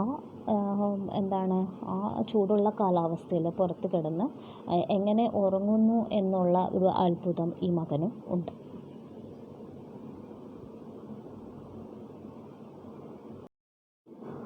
अगला कहानी है पार्टीशन, जिसका लेखक है स्वयं प्रकाश.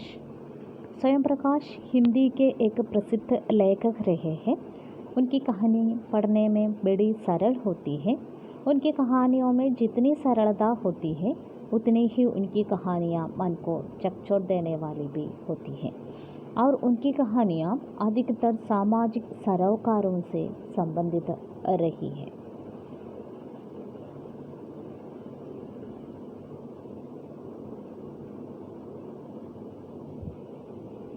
पार्टीशन नाम की उनकी कहानी एक ऐसी ही कहानी है जो दंगों के विषयों में रची गई है.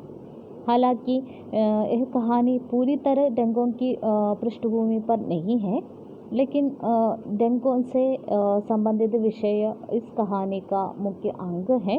और यह एक बेजोड़ कहानी है. उनकी इस कहानी पर एक टेलीफिल्म भी बन चुकी है. इस कहानी के माध्यम से लेखक ने एक सामान्य अल्पसंख्यक व्यक्ति कुर्बान भाई की मनोदशा का वर्णन किया है.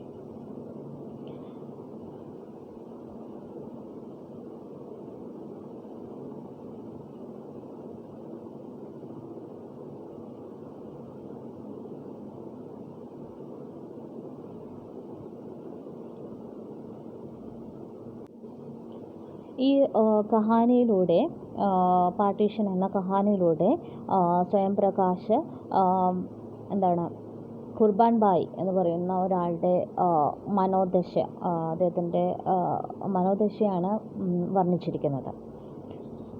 कहानी के अनुसार कुर्बान भाई नामक एक मुस्लिम व्यक्ति है. वह उन मुसलमानों में से एक है जो भारत का बंटवारा होने के बाद भी पाकिस्तान नहीं गए.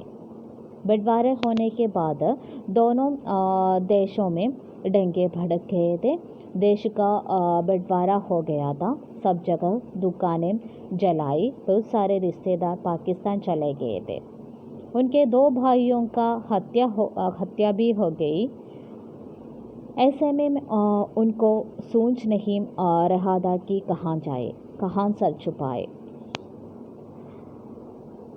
एक पल को उनके मन में पाकिस्तान जाने का विचार आया। कुर्बान भाई के बहुत से साथी जब पाकिस्तान नहीं गए तो वह क्यों जाते, इसलिए कुर्बान भाई ने पाकिस्तान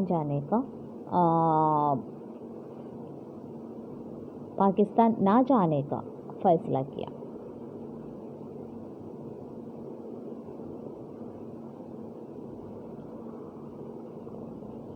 കുർബാൻ ഭായി എന്ന് പറയുന്ന ആൾ ഒരു മുസ്ലിമായിരുന്നു. അപ്പോൾ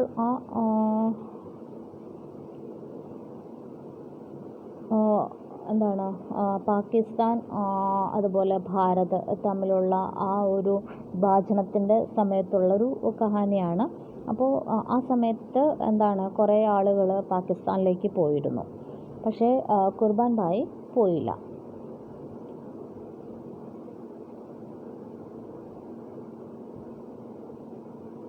കുർബാൻ ഭായിയുടെ മിക്ക റിലേറ്റീവ്സും പാകിസ്ഥാനിലേക്ക് പോയി.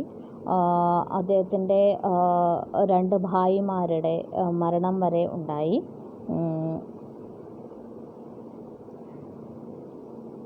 അപ്പോൾ താനും പാകിസ്ഥാനിലേക്ക് പോയാലോ എന്ന് ആലോചിച്ചതാണ്. പക്ഷേ കുർബാൻ ഭായിയുടെ കൂടുതലും സുഹൃത്തുക്കളും അങ്ങനെയുള്ള ആളുകളൊക്കെ പാകിസ്ഥാൻ പോയിട്ടില്ല. അതുകൊണ്ട് തന്നെ അദ്ദേഹം ഇന്ത്യയിൽ തന്നെ നിൽക്കാനായിട്ട് തീരുമാനിച്ചു. धीरे धीरे उन्होंने भारत में ही बस कर अपनी प्रतिष्ठा कमा ली. छोटे मोटे काम करते धीरे धीरे अपना कारोबार बढ़ा लिया और उनकी एक सामाजिक प्रतिष्ठा हो गई. लेकिन यह काफ़ी नहीं थी. उनका किसी व्यक्ति से छोटा सा विवाद हो गया तो उस व्यक्ति ने उन्हें मुसलमान कहकर उन पर तंज कस दिया, जिससे उनका मन आहत कर गया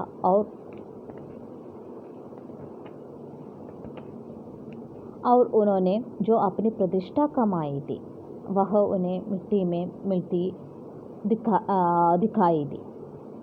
अभी तक उन्होंने एक इंसान की तरह अपनी छवि बनाई थी, न कि हिंदू मुसलमान के रूप में. इस घटना ने उन्हें आहत कर दिया. इस कहानी के माध्यम से लेखक ने यह बताने की कोशिश की है कि भारत का विभाजन 1947 में हुआ था, जिसमें हिंदू मुसलमानों को बांटा दिया गया था. लेकिन उसके बाद भी अभी तक ऐसे अनेक विभाजन जारी हैं, जहां लोगों द्वारा हिंदू मुसलमान को आपस में बांटने की कोशिश की जाती है और उन्हें लड़ाने की कोशिश की जाती है.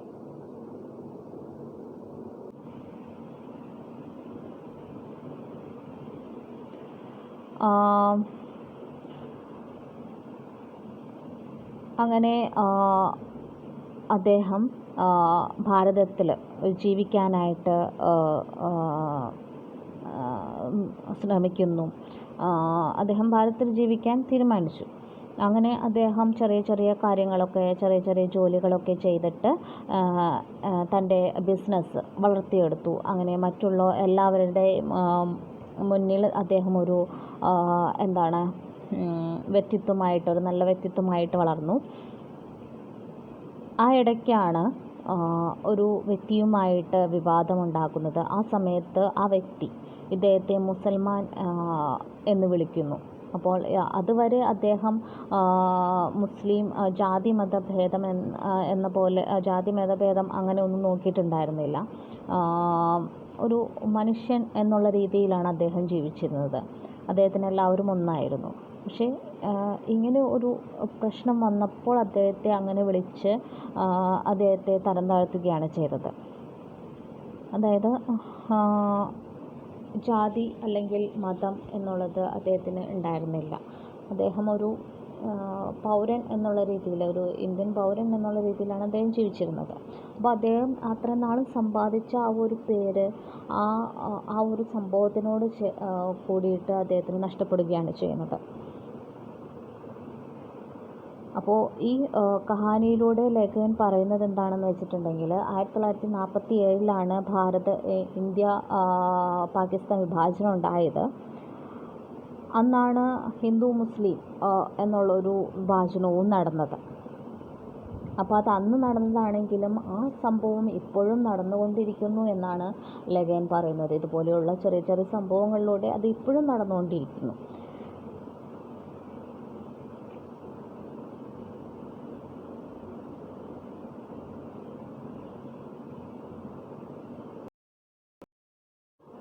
अगला कहानी है एम.आर. हर्नोट के M.को. एम.आर. हर्नोट के पास हिमाचल प्रदेश के प्राकृतिक वैभव को देखने की आंखें हैं, तो वह वहाँ के सर्वहारा वर्ग की पीड़ा को समझने के लिए एक बेचैन संवेदनशील मन भी है. यही कारण है कि उनके पास सांस्कृतिक अस्मिता के आगे धर्म की सीमा रेखा के भीतर ही अपने सरल मन के साथ तमसने का साहस है.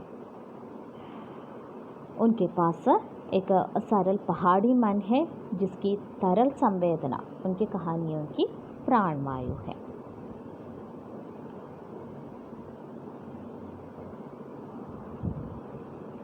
कहानी की सारांश इस प्रकार है. गांव में रहती एक वृद्ध माँ की कहानी है यह. माँ का नाम फलानी है, फलानी था. माँ उस घर में अकेली रहती है. उनके पति सालों पहले ही मर चुका था. 2 बेटे हैं, दोनों पढ़े लिखे हैं.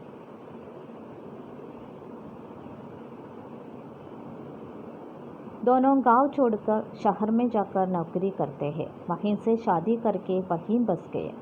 बहुएं तो गांव घर की तरफ देखती तक नहीं. बेटे साल में एक आध बार खबरसार ले लेते हैं और माँ के लिए सारी सुविधाएं जुड़ा रखी है, जैसे टेलीफोन, रंगीन टेलीविज़न, गैस आदि. ഈ കഥയിൽ ഒരു വൃത്തിയായിട്ടുള്ള ഒരു അമ്മയുടെ കഥയാണ്. അമ്മയുടെ പേരാണ് ഫലാണി. അപ്പോൾ ഈ അമ്മ ഗ്രാമത്തിൽ ഒറ്റയ്ക്ക് താമസിക്കുകയാണ്. അമ്മയുടെ ഭർത്താവ് വർഷങ്ങൾക്ക് മുമ്പേ മരിച്ചതാണ്. ആ അമ്മയ്ക്ക് 2 മക്കളാണുള്ളത്. 2 പേരും പഠിച്ച് കല്യാണമൊക്കെ കഴിഞ്ഞ് അവർ ഈ ഗ്രാമം വിട്ടിട്ട് അവർ നഗരത്തിൽ പോയി ജോലി ചെയ്യാണ്. അവിടെ തന്നെ കല്യാണവും കഴിച്ച് അവിടെ സെറ്റിലായി. മരുമക്കളാണെങ്കിൽ ഗ്രാമത്തിൽ വരാൻ അവർക്ക് താല്പര്യമില്ല, അവർ വരാറില്ല. മക്കൾ വർഷത്തിൽ 1-2 തവണ വന്ന് ഇവിടുത്തെ വിശേഷങ്ങൾ അന്വേഷിക്കും. അതുപോലെ അമ്മയ്ക്ക് വേണ്ടിയിട്ടുള്ള എല്ലാ സൗകര്യങ്ങളും അവർ ചെയ്തു കൊടുത്തിട്ടുണ്ട്. ടെലിഫോണ്, രംഗീൻ ടെലിവിഷൻ, അതുപോലെ ഗ്യാസ് തുടങ്ങിയതൊക്കെ. एक दिन सवेरे उसकी भैंस मर जाती है. मरी भैंस को उड़ाने के लिए वह बस्ती से बाहर रहने वाले चमार, जिनका पुश्तैनी धंधा था मरे पशुओं को उड़ाना, के पास जाती है. जब तक मरी भैंस ओंबेरे से बाहर नहीं निकाली, न माँ खुद रोटी खाएगी न पशुओं को ही घास चारा डालेंगी. उन्होंने चमार से जाकर बात की तो वह एक कहकर मना किया कि अब तो वह बूढ़ा हो गया है और यह काम नहीं करता. उनके बच्चे भी इस पुश्तैनी धंधा करने का इजाज़त नहीं देगा. उनके 2 बेटे हैं. एक शिमला में अफसर है और दूसरा बस स्टेशन पर दुकान करता है. चमार ने माँ को अपने बेटे के पास जाने को कहा.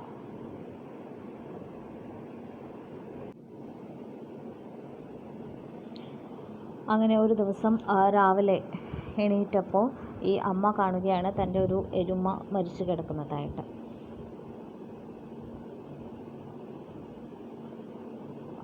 അപ്പോൾ ഈ എരുമയെ എടുത്ത് അടക്കുന്നതിന് അതിനെ കുഴിച്ചിടാനായിട്ട് ചമാർ എന്നുള്ള ജാതിയിൽ നിന്നാണ് ആൾ വരാറ്. അവിടെ പാരമ്പര്യമായിട്ടുള്ള ഒരു തൊഴിലാണത്. ചത്ത മൃഗങ്ങളെ എടുത്തുകൊണ്ട് പോകുക എന്നുള്ളതും അതിനെ മറവ് ചെയ്യുക എന്നുള്ളതും ഇവരുടെ ഒരു പാരമ്പര്യമായിട്ടുള്ള തൊഴിലാണ്.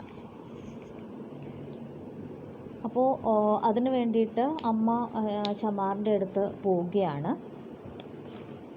അപ്പോൾ ഈ എരുമയെ ഈ ചത്തുപോയ എരുമയെ എടുത്ത് കളയുന്നത് വരെ, തൊഴുത്തിൽ നിന്ന് എടുത്ത് മാറ്റുന്നത് വരെ അമ്മ ഒരു ഭക്ഷണം പോലും കഴിക്കില്ല. അതുപോലെ തന്നെ മൃഗങ്ങൾക്കും കൊടുക്കില്ല. അപ്പോൾ അങ്ങനെ അതുകൊണ്ട് തന്നെ അമ്മ രാവിലെ തന്നെ ചമാറിനെ കാണാൻ പോവുകയാണ്. അപ്പോൾ അവിടെ ചെല്ലുമ്പോൾ ചമാർ അദ്ദേഹം വയസ്സനായി. അതുകൊണ്ട് അദ്ദേഹം ഈ കാര്യം ഇപ്പോൾ ചെയ്യാറില്ല. അതുപോലെ അദ്ദേഹത്തിൻ്റെ മക്കളും അത് ചെയ്യാനായിട്ട് സമ്മതിക്കാറില്ല. അവർക്കത് ഇഷ്ടമല്ല. അപ്പോൾ അദ്ദേഹത്തിന് 2 മക്കളാണുള്ളത്. ഒരാൾ ഷിംലയിൽ ഓഫീസറാണ്. രണ്ടാമത്തെ മോൻ ഒരു ബസ് സ്റ്റാൻഡിൽ കട നടത്തുകയാണ്. അപ്പോൾ അമ്മയുടെ അടുത്ത് ഈ രണ്ടാമത്തെ മകൻ്റെ അടുത്തേക്ക് പോകാനായിട്ട് ചമാർ നിർദ്ദേശിക്കുന്നു.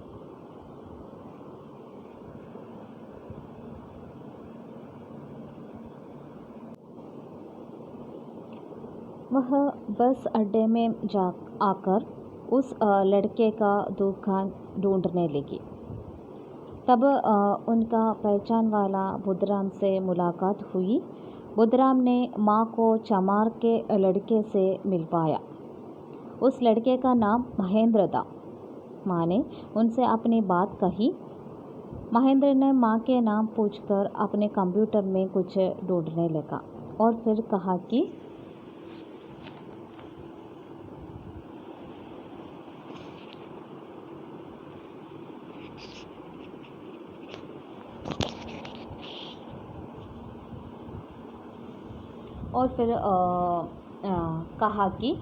माँ का नाम और माँ के पशुओं का लिस्ट उनके पास नहीं है, इसलिए माँ को पहले रजिस्ट्रेशन करने को कहा.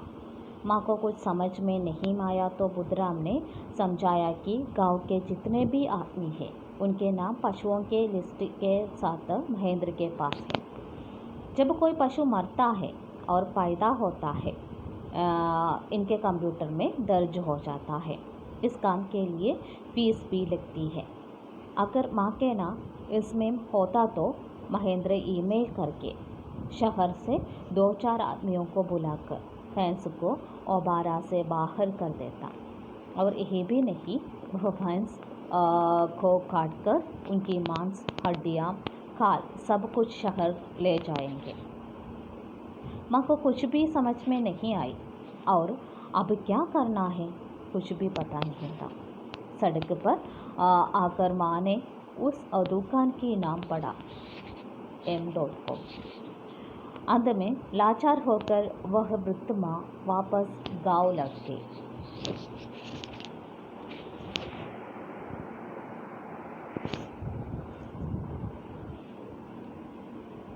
അങ്ങനെ ബസ് സ്റ്റാൻഡിൽ വന്നിട്ട് ഈ ചമാറിൻ്റെ മകൻ്റെ ഷോപ്പ് അന്വേഷിക്കാൻ തുടങ്ങി. അപ്പോൾ അവിടെ വെച്ചിട്ട് അമ്മയുടെ പരിചയക്കാരനായ ബുദ്ധറാം എന്ന് പറഞ്ഞ ഒരാളുമായിട്ട് കണ്ടുമുട്ടി. അപ്പോൾ ബുദ്ധറാം ഈ ചമാറിൻ്റെ ഈ മകൻ്റെ കട കാണിച്ചു കൊടുത്തു. ചമാറിൻ്റെ മകൻ്റെ പേരായിരുന്നു മഹേന്ദ്ര. അപ്പോൾ അമ്മ മഹേന്ദ്രനോട് എല്ലാ കാര്യങ്ങളും പറഞ്ഞു. മഹേന്ദ്ര വേഗം തൻ്റെ കമ്പ്യൂട്ടറിൽ അമ്മയുടെ പേര് ചോദിച്ചിട്ട് എന്തൊക്കെയോ നോക്കാനായിട്ട് തുടങ്ങി. എന്നിട്ട് പറഞ്ഞു അമ്മയുടെ പേരും അതുപോലെ അമ്മയുടെ മൃഗങ്ങളുടെ ലിസ്റ്റും ഈ കമ്പ്യൂട്ടറിലില്ല. അതുകൊണ്ട് ആദ്യം രജിസ്ട്രേഷൻ ചെയ്യണം, എന്നാൽ മാത്രമാണ് ഈ കാര്യം ചെയ്യുള്ളൂ. അപ്പോൾ ബുദ്ധറാം പറഞ്ഞു കൊടുത്തു, ഇങ്ങനെ ഒരു ഇപ്പോൾ ആർക്ക് എന്തെല്ലാം മൃഗങ്ങളുണ്ടെന്നും അതിൻ്റെ പേരടക്കം എന്താണ് ആ ഓണറിൻ്റെ പേരടക്കം അത് രജിസ്റ്റർ ചെയ്യണം. രജിസ്റ്റർ ചെയ്ത് കഴിയുമ്പോൾ അപ്പോൾ ആ വീട്ടിലെ ഒരു മൃഗം മരിച്ചു കഴിഞ്ഞിട്ടുണ്ടെങ്കിൽ അതിനെ കുഴിച്ചിടുന്നത് മുതൽ ബാക്കിയുള്ള എല്ലാ കാര്യങ്ങളും ഇവർ ചെയ്യും. അതുകൊണ്ട് ആദ്യം എന്ത് ചെയ്യണം, രജിസ്റ്റർ ചെയ്യണം. ഇതിനൊരു പ്രത്യേക ഫീസുമുണ്ട്. അപ്പോൾ അമ്മയുടെ അടുത്ത് വന്നിട്ട് മഹേന്ദ്രൻ കാര്യങ്ങളൊക്കെ പറഞ്ഞു. ഇങ്ങനെ ഒരു രജിസ്ട്രേഷനൊക്കെ കഴിഞ്ഞിട്ടുണ്ടെങ്കിൽ മഹേന്ദ്രൻ എന്ത് ചെയ്യും, ഇമെയിൽ ചെയ്തിട്ട് നഗരത്തിൽ നിന്നും 2-3 ആളുകളെ വിളിച്ചിട്ട് ഈ എരുമയെ തൊഴുത്തിൽ നിന്നും പുറത്ത് കൊണ്ടുവരും. എന്നിട്ട് അവരതിനെ നുറുക്കിയിട്ട് അതിനെ ചെയ്തിട്ട് അതിൻ്റെ മാംസവും എല്ലുകളൊക്കെ വേർതിരിച്ചിട്ട് അതവർ വീണ്ടും നഗരത്തിലേക്ക് കൊണ്ടുപോകും. അപ്പോൾ അമ്മയ്ക്ക് ഇതൊക്കെ ആദ്യമായിട്ട് കേൾക്കുന്നതാണ്. അമ്മയ്ക്ക് ഒന്നും മനസ്സിലായില്ല.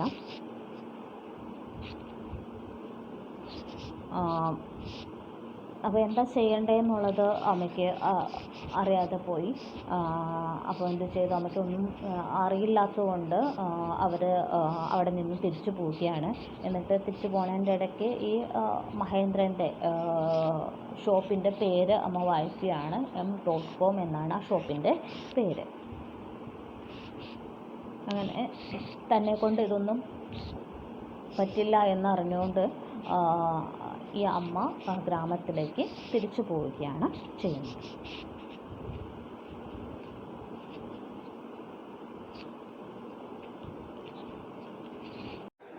तीसरा मॉड्यूल में हमें एक उपन्यास पढ़ना है जिसका नाम है सपनों की होम डिलीवरी। इसकी लेखिका है ममता कालिया। ममता कालिया ने उपन्यासों के अलावा कहानी, नाटक, निबंध, कविता आदि विधाओं में भी अपनी परिचय दिया हुआ है। और बेखर, नरक का नरक, प्रेम कहानी, लड़कियां, एक पत्नी के नोट्स, दाऊद आदि उनके अन्य उपन्यास हैं।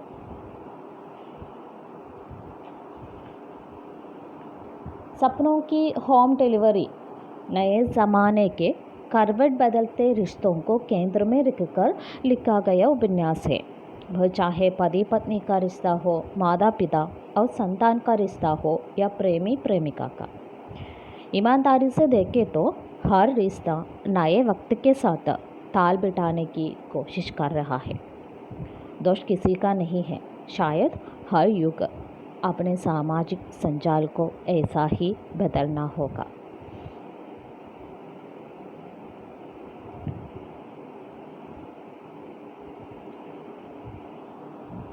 वरिष्ठ हिंदी कथाकार ममता कालिया भी इस उपन्यास में दोषी किसी को नहीं ठहराती, न किसी पात्र का पक्ष लेती है, न किसी को आरोपों के कटघरे में खड़ा करती है। सिर्फ उनकी कहानी बयान करती है जो एक तरफ अपनी निजी पहचान को तो दूसरी तरफ रिश्तों की ऊष्मा को बचाने की जद्दोजहद में लगे हुए हैं। शायद यही वह मूल संघर्ष है जिसमें से आज हम सबको गुजरना पड़ रहा है। एक तरफ व्यक्त होती वैयक्तिकता है जिसे अपना निजी स्पेस चाहिए, और दूसरी तरफ समाज के पुराने संचय है जिनमें यह चीज़ अंट नहीं पाती। नतीजा भीतर बाहर की टूट फूट और यंत्रण।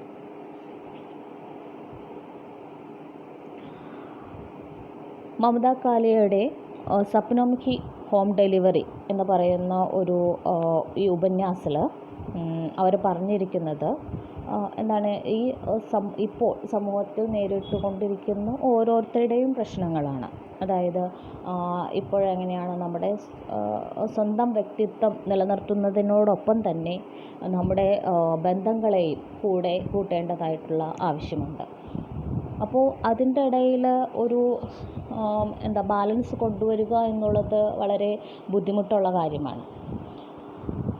അതൊക്കെയാണ് സപ്നം കി ഹോം ഡെലിവറിയിലൂടെ മമത കാലിയ കാണിച്ചിരിക്കുന്നത്.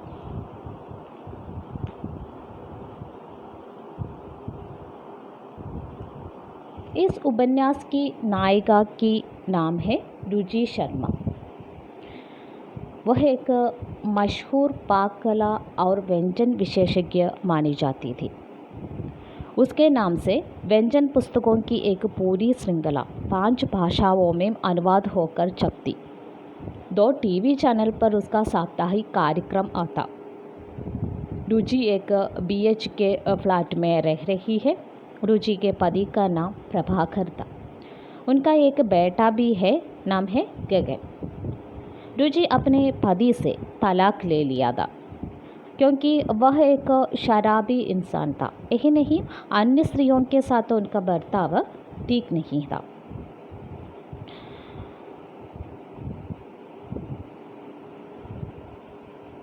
रुचि के सहमति के बिना माँ बाप ने उसका विवाह प्रभाकर से करवाया था। जब उनकी शादी हो रही थी तब वह MA कर रही थी। उसका पति बददिमाग और बदचलन था।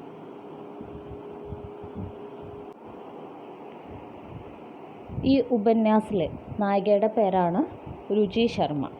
അവരൊരു ഷെഫാണ്, കൂടാതെ പാചകവിധികളൊക്കെ എഴുതുന്ന ഒരാൾ കൂടിയാണ്. അവരുടെ കുറേ ബുക്സ് പല ഭാഷകളിലായിട്ട് ട്രാൻസ്ലേറ്റ് ചെയ്തിട്ടുണ്ട്. അതുകൂടാതെ അവർ ആഴ്ചയിൽ 2 TV ചാനലിൽ ഷോ നടത്തുന്നുണ്ട്. രുചി താമസിക്കുന്നത് ഒരു ബെഡ്റൂമുള്ള ഒരു ഫ്ലാറ്റിലാണ്. രുചിയുടെ ഭർത്താവിൻ്റെ പേരാണ് പ്രഭാകർ. അതുപോലെ അവർക്കൊരു മകനുണ്ട്, ഗഗൻ എന്നു പേരുള്ള ഒരു മകനും കൂടിയുണ്ട്. രുചി തൻ്റെ ഭർത്താവിൽ നിന്നും ഡൈവേഴ്സ് വാങ്ങിയിട്ട് ഒറ്റയ്ക്ക് താമസിക്കുകയാണ്. ഭർത്താവിൽ നിന്നും അകലാനുള്ള കാരണം അദ്ദേഹം ഒരു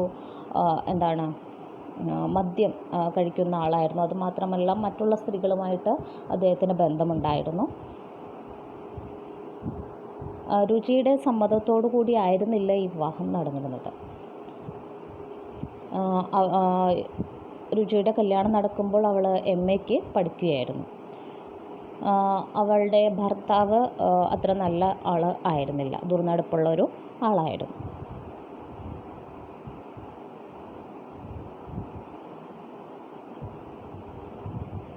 पति के घर छोड़ने के बाद वह अपनी शिक्षा पूरी की थी. कई साल भटकने के बाद ही उन्हें एक नौकरी मिली थी. पति के घर छोड़ते वक्त अपने बेटे को उनके पति के साथ छोड़कर आया क्योंकि बेटे को माँ से ज़्यादा बाप पसंद था. वह अपने पिता के साथ रहकर बिगड़ने लगा. जब भी बाप बेटे को पैसे की ज़रूरत पड़ता तो प्रभाकर बेटे के ज़रिए रुचि से पैसे मांगता. बाप बेटे के लिए रुचि केवल एक ATM മെഷീൻ थी. ഭർത്താവിൽ നിന്നും തലാക്ക് വാങ്ങി ഭർത്താവിൻ്റെ വീട്ടിൽ നിന്നും ഇറങ്ങിയ ശേഷമാണ് രുചി രണ്ടാമത് തൻ്റെ വിദ്യാഭ്യാസം പൂർത്തീകരിക്കുന്നത്. കുറേ വർഷങ്ങൾ ജോലിക്ക് വേണ്ടി അലഞ്ഞതിനു ശേഷമാണ് ഇങ്ങനെ ഒരു ജോലി അവർക്ക് കിട്ടിയത്. അതുപോലെ തന്നെ ഭർത്താവിൻ്റെ വീട്ടിൽ നിന്ന് ഇറങ്ങി വന്നപ്പോൾ മകനെ അവൾ കൂടെ കൂട്ടിയില്ല. കാരണം എന്താണെന്ന് വെച്ചാൽ മകന് കൂടുതൽ ഇഷ്ടം അച്ഛനോടായിരുന്നു. അതുകൊണ്ട് മകനെ അച്ഛൻ്റെ അടുത്ത് ആക്കിയിട്ട് പോന്നു.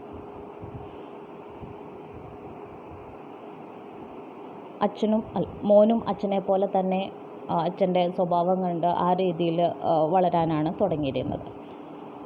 അപ്പോൾ എന്തെങ്കിലും പൈസയുടെ അച്ഛനോ മോനോ പൈസയ്ക്ക് ആവശ്യം വന്നാൽ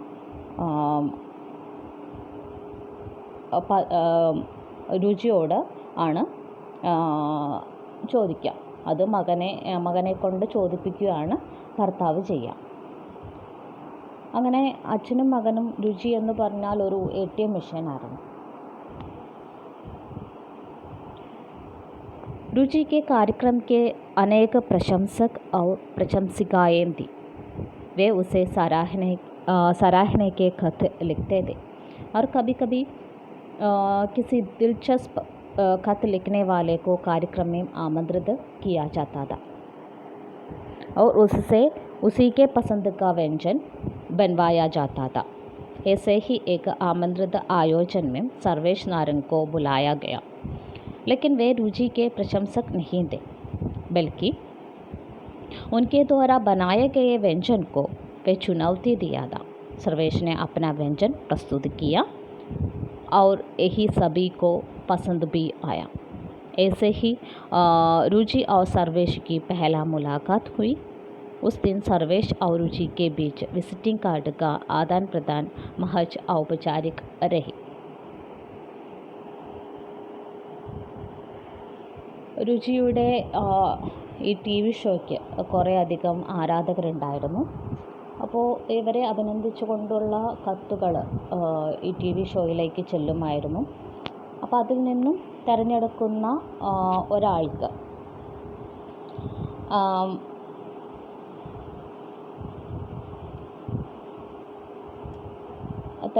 ഒരാൾക്ക് തങ്ങളുടെ ഇഷ്ടമുള്ള ഒരു റെസിപ്പി അവിടെ പ്രസൻറ്റ് ചെയ്യാം. അങ്ങനെയാണ് സർവേഷ് നാരംഗ് അവിടെ എത്തുന്നത്. പക്ഷേ സർവേഷ് രുചിയുടെ പ്രശംസകൻ ആയിരുന്നില്ല. മറിച്ച് അദ്ദേഹം അവിടെ വന്നത് ഒരു ചുനൗത്തി കൊടുക്കാൻ വേണ്ടിയിട്ടാണ്, വെല്ലുവിളിയുമായിട്ടാണ്. അങ്ങനെ സർവേഷ് തൻ്റെ പാചകം, തൻ്റെ ഡിഷ് അവിടെ പാചകം ചെയ്തു. അതെല്ലാവർക്കും ഇഷ്ടമാവുകയും ചെയ്തു. അതായിരുന്നു അവരുടെ രുചിയുടെയും സർവേഷിൻ്റെയും ആദ്യത്തെ കൂടിച്ചേരൽ, കണ്ടുമുട്ടൽ.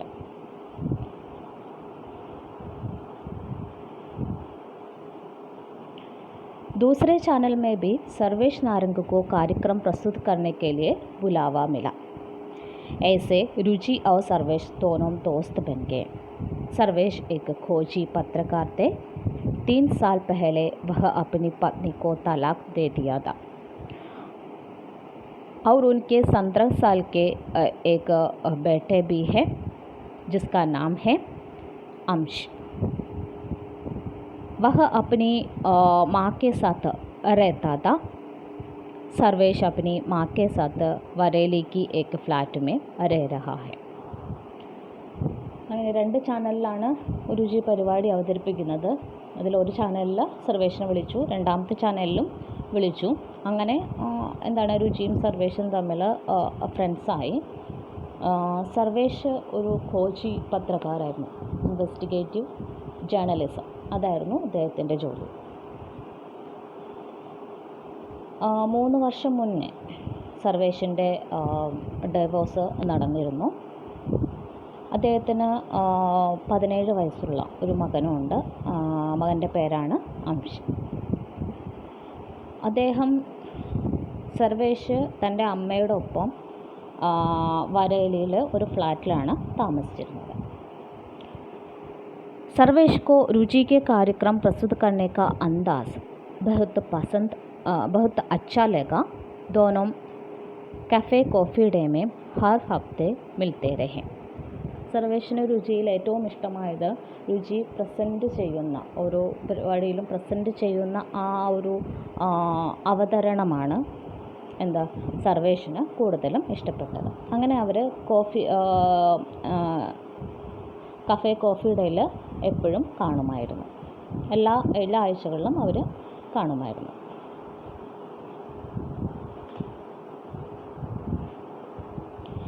एक दिन रुचि को खबर मिला कि सर्वेश के बेटे का देहांत हो गया. वह ड्रग्स का शिकार था. तभी रुचि को अपने बेटे के बारे में याद आया. वह भी सर्वेश की बेटे की उम्र की है. अब वह पैसे के लिए रुचि को फ़ोन करना भी छोड़ दिया था. इसलिए उनके कोई खबर नहीं थे. रुचि के एक बेटे हैं, यह बात सर्वेश को नहीं पता था. അങ്ങനെ ഒരു ദിവസം രുചി ഒരു വാർത്ത കേൾക്കുകയാണ്. എന്തെന്ന് വെച്ചിട്ടുണ്ടെങ്കിൽ സർവേഷിൻ്റെ മകൻ മരിച്ചു എന്നുള്ളത്. അവൻ മയക്കുമരുന്നിന് അടിമയായിരുന്നു. അപ്പോഴാണ് രുചിക്ക് തൻ്റെ മകനെ ഓർമ്മ വന്നത്. മകനും സർവേഷിൻ്റെ ബേട്ടയെ പോലെ തന്നെയാണ്, അതേ വയസ്സുള്ള ആളാണ്. ഇപ്പോഴാണെങ്കിൽ രുചിയെ ശല്യപ്പെടുത്തിയിട്ട് മകൻ ഫോൺ വിളിക്കാറുമില്ല. അതുകൊണ്ട് തന്നെ അവനെക്കുറിച്ചിട്ട് ഒന്നും അറിയാറുമില്ല. രുചിക്കൊരു മകനുണ്ട് എന്നുള്ള കാര്യം സർവേഷിന് അറിയില്ല.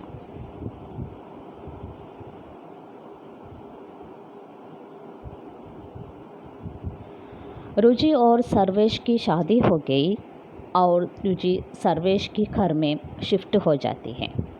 रुचि सर्वेश को अपना 15 अगस्त और सर्वेश रुचि को अपना 26 जनवरी मानते थे, क्योंकि दोनों अपने कार्य जगत की व्यस्तताओं का ख्याल रखते. दोनों के अलग बैंक खाते थे और कोई किसी के आय व्यय में हस्तक्षेप न करता. सबसे बड़ी आज़ादी इस बात की थी कि रुचि जब अपने घर जाकर रहना और काम करना चाहे उसे पूरी छुट्टी थी. सर्वेश भी कभी कभी रुचि के फ्लैट में पहुंच जाता था. അങ്ങനെ ഇവരുടെ ദോസ്തി കല്യാണത്തിൽ അവസാനിച്ചു.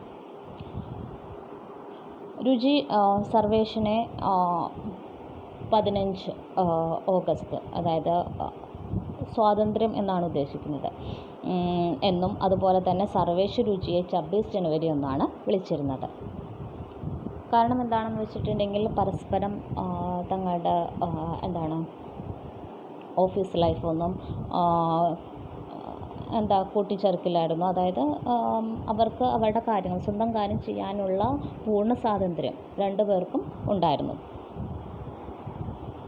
അവരുടെ ബാങ്ക് അക്കൗണ്ടും സെപ്പറേറ്റ് ആയിരുന്നു. ആരെന്ത് ചിലവാക്കി, എന്ത് ഇത് ചെയ്തു, അതൊന്നും പരസ്പരം ചോദിക്കില്ലായിരുന്നു. പിന്നെ ഏറ്റവും വലിയ സ്വാതന്ത്ര്യം രുചിക്കുണ്ടായിരുന്നത് എന്താണെന്ന് വെച്ചിട്ടുണ്ടെങ്കിൽ, രുചി തൻ്റെ വീട്ടിൽ നിന്നും സർവേഷിൻ്റെ വീട്ടിലേക്ക് ഷിഫ്റ്റ് ചെയ്തിരുന്നു. അപ്പോൾ രുചിക്ക് എപ്പോൾ വേണമെങ്കിലും തൻ്റെ വീട്ടിലേക്ക് പോയി അവിടെ ഇരുന്ന് ജോലി ചെയ്യണമെങ്കിൽ ചെയ്യാമായിരുന്നു. അതിന് യാതൊരു തടസ്സവും സർവേഷ് പറഞ്ഞിരുന്നില്ല. ചിലപ്പോഴൊക്കെ സർവേഷും രുചിയോടൊപ്പം ഫ്ലാറ്റിലേക്ക് പോകാറുണ്ട്. एक दिन प्रभाकर ने अपने बेटे गगन से अपनी माँ रुचि से पैसे मांगने को कहा, लेकिन गगन ने इनकार किया, क्योंकि अपने पिता के बदचलन स्वभाव का उन्हें पता था. प्रभाकर ने गगन को घर से निकाल दिया. 15 साल का नौजवान लड़का कहाँ जाता, तब वह तय कर लेता है कि वह अपने माँ के पास जाएंगे. इस तरह वह रुचि से मिलने आते हैं. रुचि शर्मा आरंभ में उसको स्वीकार करने से किचकिचाती है, लेकिन बाद में उन्हें अपने घर में रहने का इजाज़त देती है. जब यह सब हुई तो सर्वेश दिल्ली में अपने काम के वास्ते गया हुआ था और रुचि अपने फ्लैट में थी. रुचि इसी आशा में गगन को अपने घर में रखी थी कि वह अब सुधर जाएंगे, लेकिन रुचि के घर में रहकर गगन और भी आज़ाद हो गया और वह बिगड़ने लगा. घर में वह अपने दोस्तों के साथ आकर नक्काखोरी वगैरह करने लगा. रुचि तो सर्वेश की घर में रह रही थी, इसलिए गगन को पूरी छूट मिला था ये सब करने के लिए.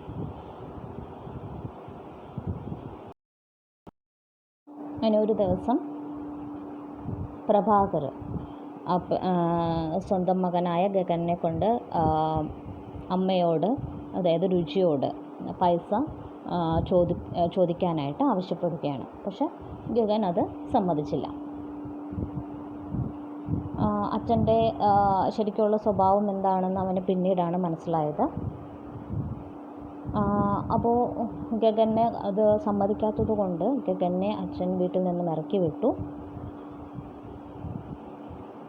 അവനപ്പോൾ സ്വന്തം അമ്മയുടെ അടുത്തേക്ക് പോകാനായിട്ട് തീരുമാനിച്ചു. അങ്ങനെ രുചി ശർമ്മയെ കാണാനായിട്ട് ചെല്ലുന്നു. രുചി ആദ്യം സ്വീകരിക്കാൻ കുറച്ച് ഇഷ്ടപ്പെട്ടില്ല എങ്കിലും പിന്നീട് സമ്മതിച്ചു.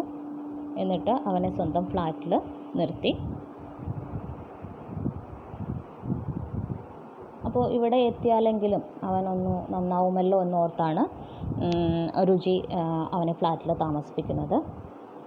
ഈ സമയത്തൊക്കെ സർവേഷ് ദില്ലിയിലായിരുന്നു അദ്ദേഹത്തിൻ്റെ ജോലിയുമായിട്ട് ബന്ധപ്പെട്ട്.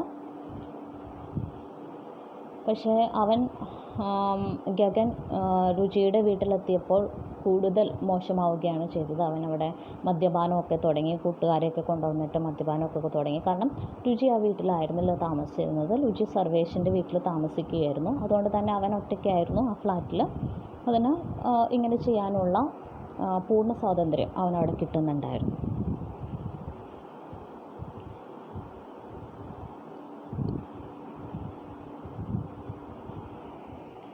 एक दिन सर्वेश ऑफिस से सीधा रुचि के घर में आ गए क्योंकि उन्हें अपने कुछ कपड़े वहाँ से लेना था.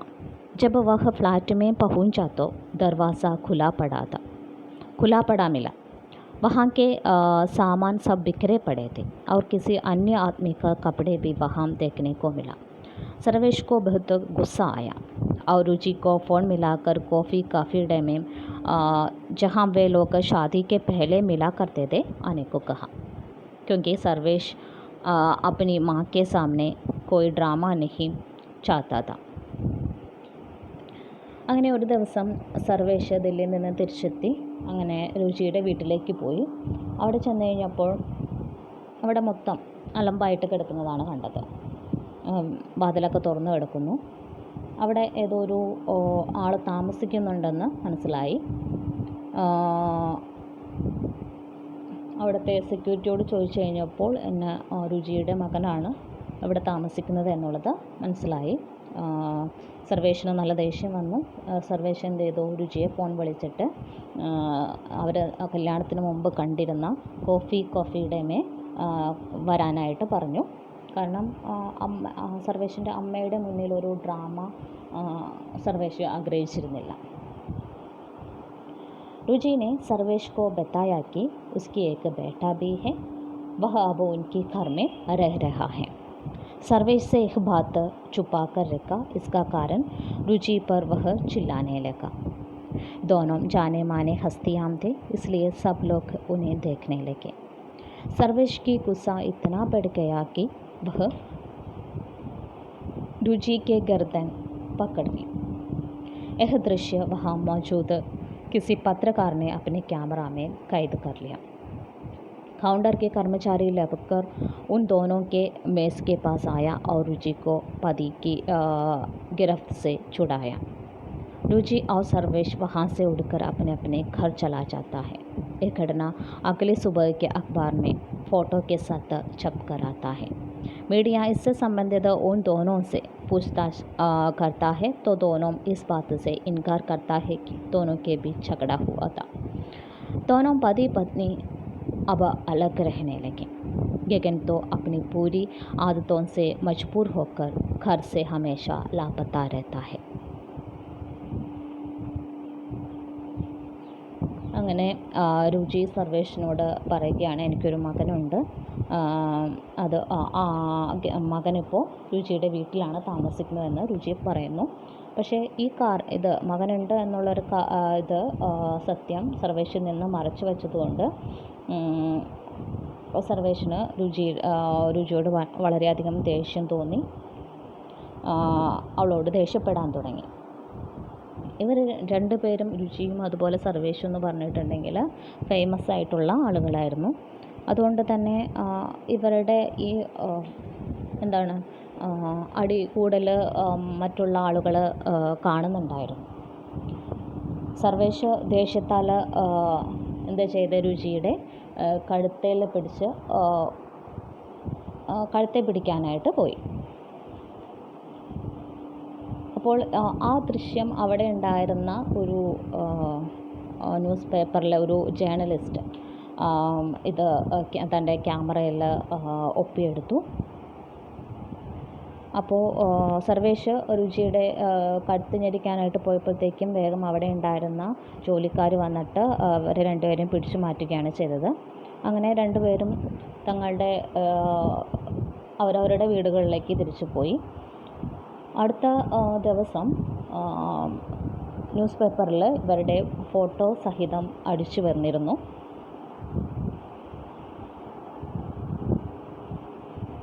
അപ്പോൾ മീഡിയയിൽ നിന്നും ഇതുപോലെ ചോദ്യമുണ്ടായി, നിങ്ങൾ തമ്മിൽ എന്തെങ്കിലും പ്രശ്നമുണ്ടോ, എന്താണ് ഇതിൻ്റെ സത്യാവസ്ഥ എന്ന് ചോദിച്ചു. അപ്പോൾ രണ്ടുപേരും ഭാര്യയും ഭർത്താവും പറഞ്ഞത് ഞങ്ങളുടെ ഇടയിൽ ഒരു പ്രശ്നവുമില്ല, ഒരു വഴക്കുമില്ല എന്നാണ് പറഞ്ഞത്. പക്ഷേ രണ്ടുപേരും വേറെ വേറെയായിട്ടാണ് താമസിച്ചിരുന്നത്. ഗഗനാണെങ്കിൽ പണ്ടത്തേക്കായും മോശമായിക്കൊണ്ടിരുന്നു. അവൻ പലപ്പോഴും വീട്ടിൽ കയറാതായി. एक दिन रुचि को सर्वेश की एक ईमेल मिलती है. उसमें सर्वेश ने लिखा है कि जब वह एक तहकीकात के लिए एक क्रिमिनल के अड्डे गए थे तब वहाँ से एक लड़के को मिला. वह ओवरडोज नशे ले रखा था. वे लोग उन्हें डॉक्टर के पास ले आया. होश आने तक उस लड़के को अस्पताल में अकेले छोड़ने को सर्वेश मन नहीं कर रहा था, क्योंकि उस लड़के में सर्वेश को अंश नजर आया. वह उन्हें अपने घर ले आया. वह यही सोचकर लड़के को लाया था कि होश आएंगे तो उन्हें उसके घर भेज देंगे. लड़के को होश आया तो सर्वेश की माँ उन्हें वहाँ से जाने नहीं देता. माँ उन्हें अपने पोते मान रखा है. लड़का तो हमेशा गुमसुम रहता है, इसलिए रुचि को वहाँ आकर माँ को समझाने को സർവേഷ് कहता है. അങ്ങനെ ഒരു ദിവസം രുചിക്ക് സർവേഷിൻ്റെ ഒരു ഇമെയിൽ ലഭിക്കുകയാണ്. അതിനകത്ത് സർവേഷ് പറഞ്ഞിരിക്കുന്നത് എന്താണെന്ന് വെച്ചിട്ടുണ്ടെങ്കിൽ, ഒരു ഇൻവെസ്റ്റിഗേഷന് വേണ്ടിയിട്ട് ക്രിമിനലുകളുടെ ഒരു തെരുവിൽ പോയപ്പോൾ അവിടെ ഒരു മയക്കുമരുന്ന് ഓവർഡോസ് എടുത്തിട്ട് ഒരു ആൺകുട്ടിയെ അവിടെ നിന്ന് കിട്ടി. അവന് ബോധമില്ലായിരുന്നു.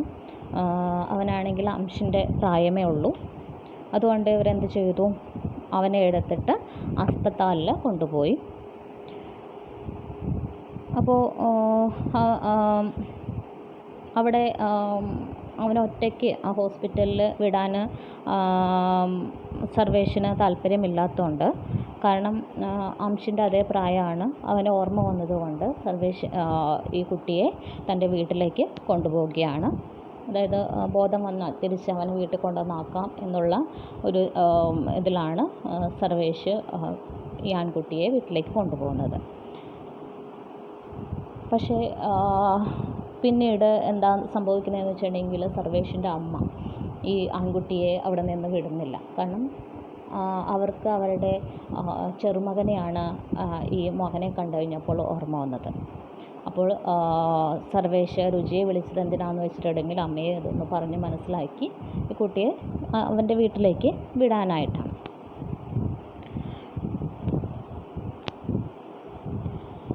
ईमेल पढ़ते ही वह तुरंत तैयार होने लगी. रुचि यह देखकर अच्छा लगा कि सर्वेश ने उसी खुलूस के साथ खत लिखा जो उसकी शख्सियत का हिस्सा थी. बिना किसी तलकी या तेवर के, बिना शिकवा शिकायत के रुचि तैयार होकर सर्वेश के घर गई. वहाँ आकर उन्हें पता चलता है कि वह लड़का उनकी अपनी बेटा गगन है. रुचि के बेटा ड्रग्स के शिकार है. यह बात सर्वेश को नहीं पता था. वह गगन को लेकर वापस जाने लगी तो सर्वेश ने रोक लिया. उन्होंने कहा कि गगन में वह अपने बेटे अंशिक को देखा है, इसलिए आगे हम लोग साथ मिलकर इसी घर में रहेंगे. അങ്ങനെ ഇമെയിൽ വായിച്ചപ്പോൾ രുചിക്ക് സന്തോഷം തോന്നി. കാരണം എന്നെ സർവേഷിൻ്റെ ജീവിതത്തിൽ ഒരു അംശമായിട്ട് തന്നെ കാണുന്നുണ്ടല്ലോ ഇപ്പോഴും എന്നുള്ള ഓർത്തിട്ട് അവൾക്ക് സന്തോഷം തോന്നി. അവൾ വേഗം റെഡി ആയിട്ട് സർവേഷിൻ്റെ വീട്ടിൽ ചെന്നു. അവിടെ ചെല്ലുമ്പോഴാണ് മനസ്സിലാവുന്നത് ഈ ആൺകുട്ടി ആരാണ്, രുചിയുടെ സ്വന്തം മകനായ ഗഗനാണെന്നുള്ളത്. രുചിയുടെ മകൻ ഡ്രഗ്സ് ഉപയോഗിക്കുന്ന ആളാണെന്നുള്ളത് സർവേഷിന് അറിയില്ലായിരുന്നു. അങ്ങനെ ഗഗനെയും കൊണ്ട് രുചി തിരിച്ചു പോകാനായിട്ട് തുടങ്ങിയപ്പോൾ സർവേഷ് വിട്ടില്ല. സർവേഷ് പറഞ്ഞു, ഞാൻ അവനിലേക്ക് സ്വന്തം മകൻ അംശിനെയാണ് കാണുന്നത്, അതുകൊണ്ട് തന്നെ നമ്മൾ ജീവിക്കുകയാണെങ്കിൽ നമ്മൾ ഒരുമിച്ച് ജീവിക്കാം എന്ന് പറഞ്ഞിട്ട് അവരെ തടയുന്നു.